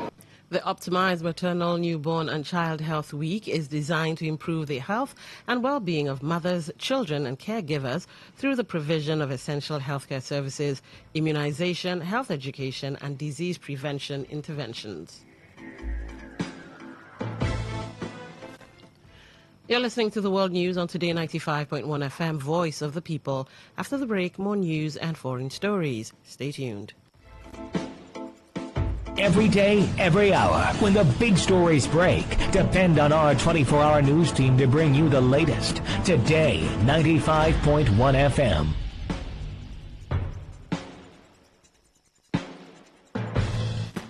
Welcome back. The federal government has directed civil servants performing human resource functions across ministries, departments and agencies, MDAs, to obtain approved professional certifications within 1 year as part of efforts to professionalize human resource management in the federal civil service. A circular from the Office of the Head of the Civil Service of the Federation, OHCSF, grants affected officers a 12-month moratorium to secure recognized HR certifications or risk becoming ineligible for deployment to key personnel management positions. During the transition period, officers may remain in HR roles if they provide verifiable proof of enrollment and show progress towards certification within 6 months. The directive recognizes certifications from bodies including the Chartered Institute of Personnel Management of Nigeria, CIPM, the Chartered Institute of Personnel and Development, CIPD, the Society for Human Resource Management, SHRM, among others. After the moratorium expires, approved certification will become mandatory for deployment to HR-related positions across the federal civil service. The policy forms part of ongoing reforms aimed at strengthening professionalism, improving workforce management, and aligning Nigeria's public service with global best practices in human resource administration. The Senate has pledged to begin urgent deliberations on the establishment of state police this week as part of efforts to tackle the country's worsening security challenges. Speaking with newsmen, Senate leader Okpeyemi Bamidele said the proposal has become a top priority in the ongoing constitutional review process. He noted that the Senate had engaged extensively with stakeholders and was committed to advancing the bill through the legislative process, including transmission to the 36 state houses of assembly before it is sent for presidential assent. Bamidele also dismissed calls for a probe of the military, describing such demands as misplaced at a time when security agencies are battling multiple threats nationwide. Addressing concerns over lawmakers' remuneration and the controversial purchase of official vehicles, he said the Senate would soon make public details of senators' salaries and allowances, alongside those of ministers and other public office holders. He defended the acquisition of official vehicles, insisting they are necessary for constituency engagement and other legislative responsibilities, and stressed that such provisions are standard for public office holders. The Kwankwasia movement has dismissed reports that its leader, Rabiu Kwankwaso, threatened to leave the Nigeria Democratic Congress, NDC, over the alleged replacement of candidates nominated by the bloc. In a statement, the movement's spokesperson, Habibu Mohammed, described the claims as baseless rumors, insisting that neither Kwankwaso nor the Kwankwasia movement had expressed any grievance against the party. He maintained that the party's primaries were conducted on May 29 in accordance with the Electoral Act and INEC guidelines, with the outcomes duly affirmed on the same day. Mohammed explained that NDC stakeholders had earlier agreed on a consensus arrangement where necessary, adopted candidates accordingly, and submitted the final list without internal disputes. He further stated that Kwankwaso has not communicated any dissatisfaction with the party to the movement, stressing that speculation about a possible exit was unfounded and did not reflect the position of the former Kano State governor or his supporters. On the foreign scene, China's President Xi Jinping and North Korean leader Kim Jong-un have pledged to deepen bilateral cooperation and strengthen strategic coordination following talks in Pyongyang. During the summit, Xi expressed China's commitment to advancing relations and expanding cooperation in key sectors, including trade, agriculture, construction, and technology, while both leaders agreed to enhance communication and safeguard their respective sovereignty and security interests. Kim reaffirmed North Korea's commitment to its long-standing friendship with China, describing it as a top strategic priority and reiterating support for Beijing's One China policy. The visit, Xi's first to North Korea in 7 years, comes amid shifting regional dynamics. Major stories. The traditional ruler of Taba community in Kana, local government area of River State, alleges police harassment of residents. The chairman of NUPRC, Magnus Abe, has urged Ogoni people to shun violence and work together for political success. We told you that the federal government has given civil servants 1 year to obtain HR certifications. And on the foreign scene, you also heard that China and North Korea have pledged deeper cooperation during Pyongyang summit. That was the news as edited by Stella Sasongo Okorie. For comments and inquiries, please call 0818-389-2850 or send your emails to news@todayfmlive.com. You can read our stories on www.todayfmlive.com, Facebook at Today95.1fm, Instagram at TodayFM951, X TodayFM951. You can also join our YouTube live at Today95.1fm. I am Don Wilson. Thank you for listening. Good afternoon. Today's news, today's entertainment, today's sports, today's issues. Today on Today 95.1 FM, Port Harcourt.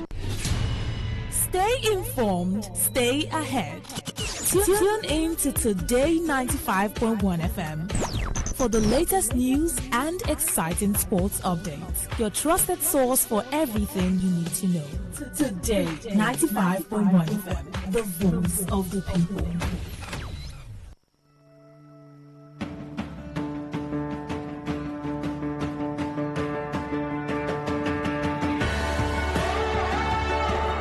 Education never ends, and we believe it starts even way earlier than most of us think.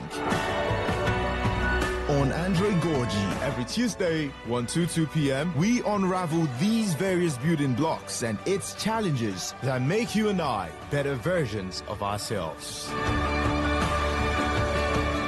Andre Gorgie on Today 95.1 FM.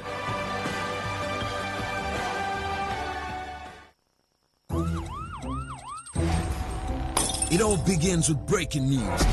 Now, make no mistake, this is a difficult mission, and it will remain difficult for some time. Then it keeps trending. Events, issues, personalities, all struggling to gain attention. But in the race with deadlines, the intrigues, power play, undercurrents are often missed or underreported. Insecurity here is basically a product of poverty. But not anymore. As the platform on radio steps in to fill the missing links on events, issues, and personalities in the news. I'm not afraid of anybody. The platform on radio serves only the hottest topics and trending issues. Only on Today 95.1 FM. 95.1 FM. Port Harcourt. Weekdays, 4 p.m. Get on the platform on radio and be served.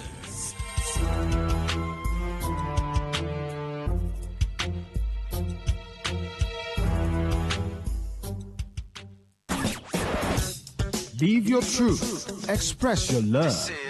Share your enthusiasm. Take actions towards your dreams. Talk your talk. And walk your walk. It was years ago. There's a statute of limitation on this stuff. Make today worth remembering as we discuss issues as it affects Nigeria moving forward. Talk that talk. Weekdays, 2 p.m. Exclusively on Today 95.1 FM Port Harcourt. Voice of the people. Today 95.1 FM. Where news meets insight, sports meets passion, and entertainment meets excellence. Expert analysis from seasoned professionals and our top analysts, informing, educating, and entertaining you. Your voice, your station. We are the voice of the people.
listen to a lot of talk radio.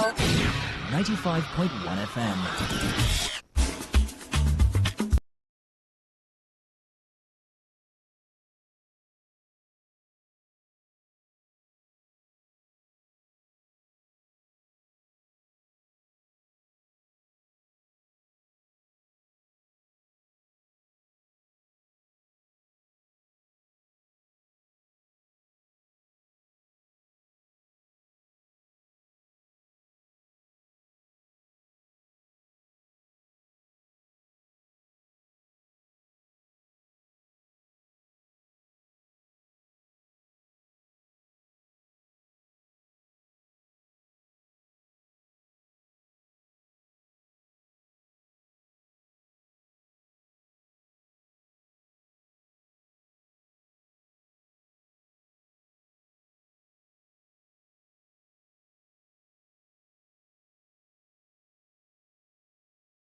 1FM.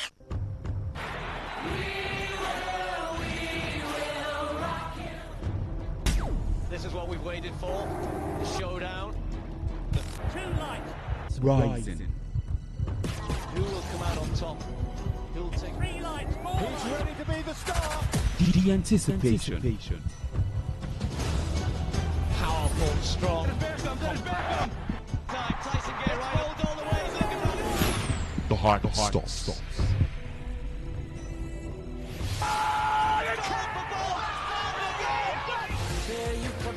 Catch.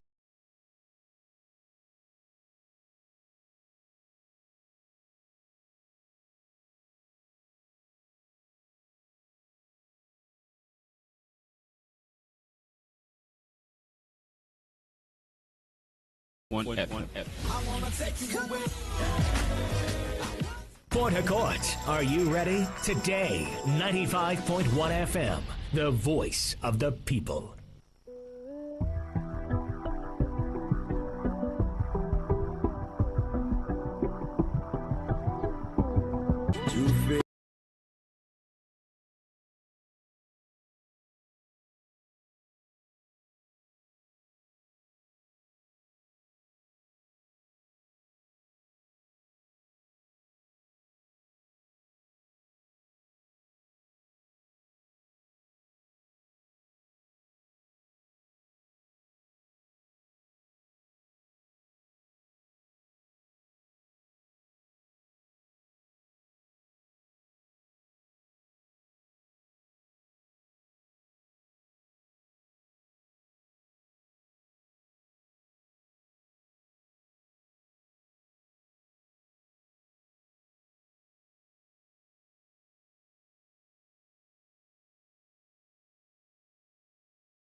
somebody's smile when they look at you for the first time.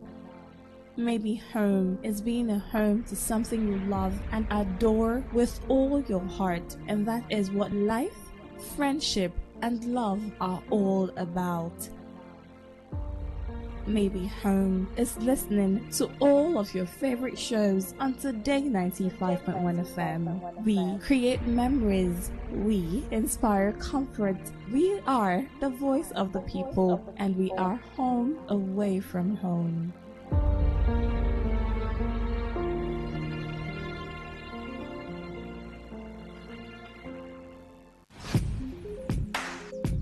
Looking to grow your business? Ready to elevate your brand and reach the right audience? This is your moment to take your brand to the next level with Today 95.1 FM. Your trusted voice, reaching thousands of listeners every single day. From startups to established brands, we create powerful advertising solutions that boost your visibility and drive real growth. Our affordable advertising packages are designed to give your business maximum visibility and real results. Don't just advertise where people are listening. Call us today on 0818-389-2850 or visit our station to book your slot now at Today FM Drive off East West Road, Obiapo. Today FM 95.1. Your voice, your market, your success.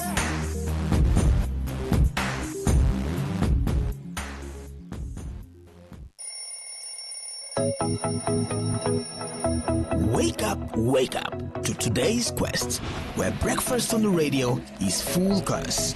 We start with some motivation to ignite the spark in you for a great day. Then a full interactive sports show on Sport Attack 6:30 a.m. Unbeatable and concise news reports on the world news at 7 a.m. And our newspaper review segment now 7:30 a.m. Oh yes, 7:30 a.m. The scoops and the commentaries from my esteemed panelists. Today's quest, 6 a.m. to 11 a.m. on Today 95.1 FM, Port Harcourt.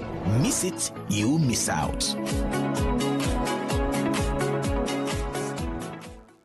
Whether it's happening in Port Harcourt, South, Nigeria, or around the world, we've got you covered.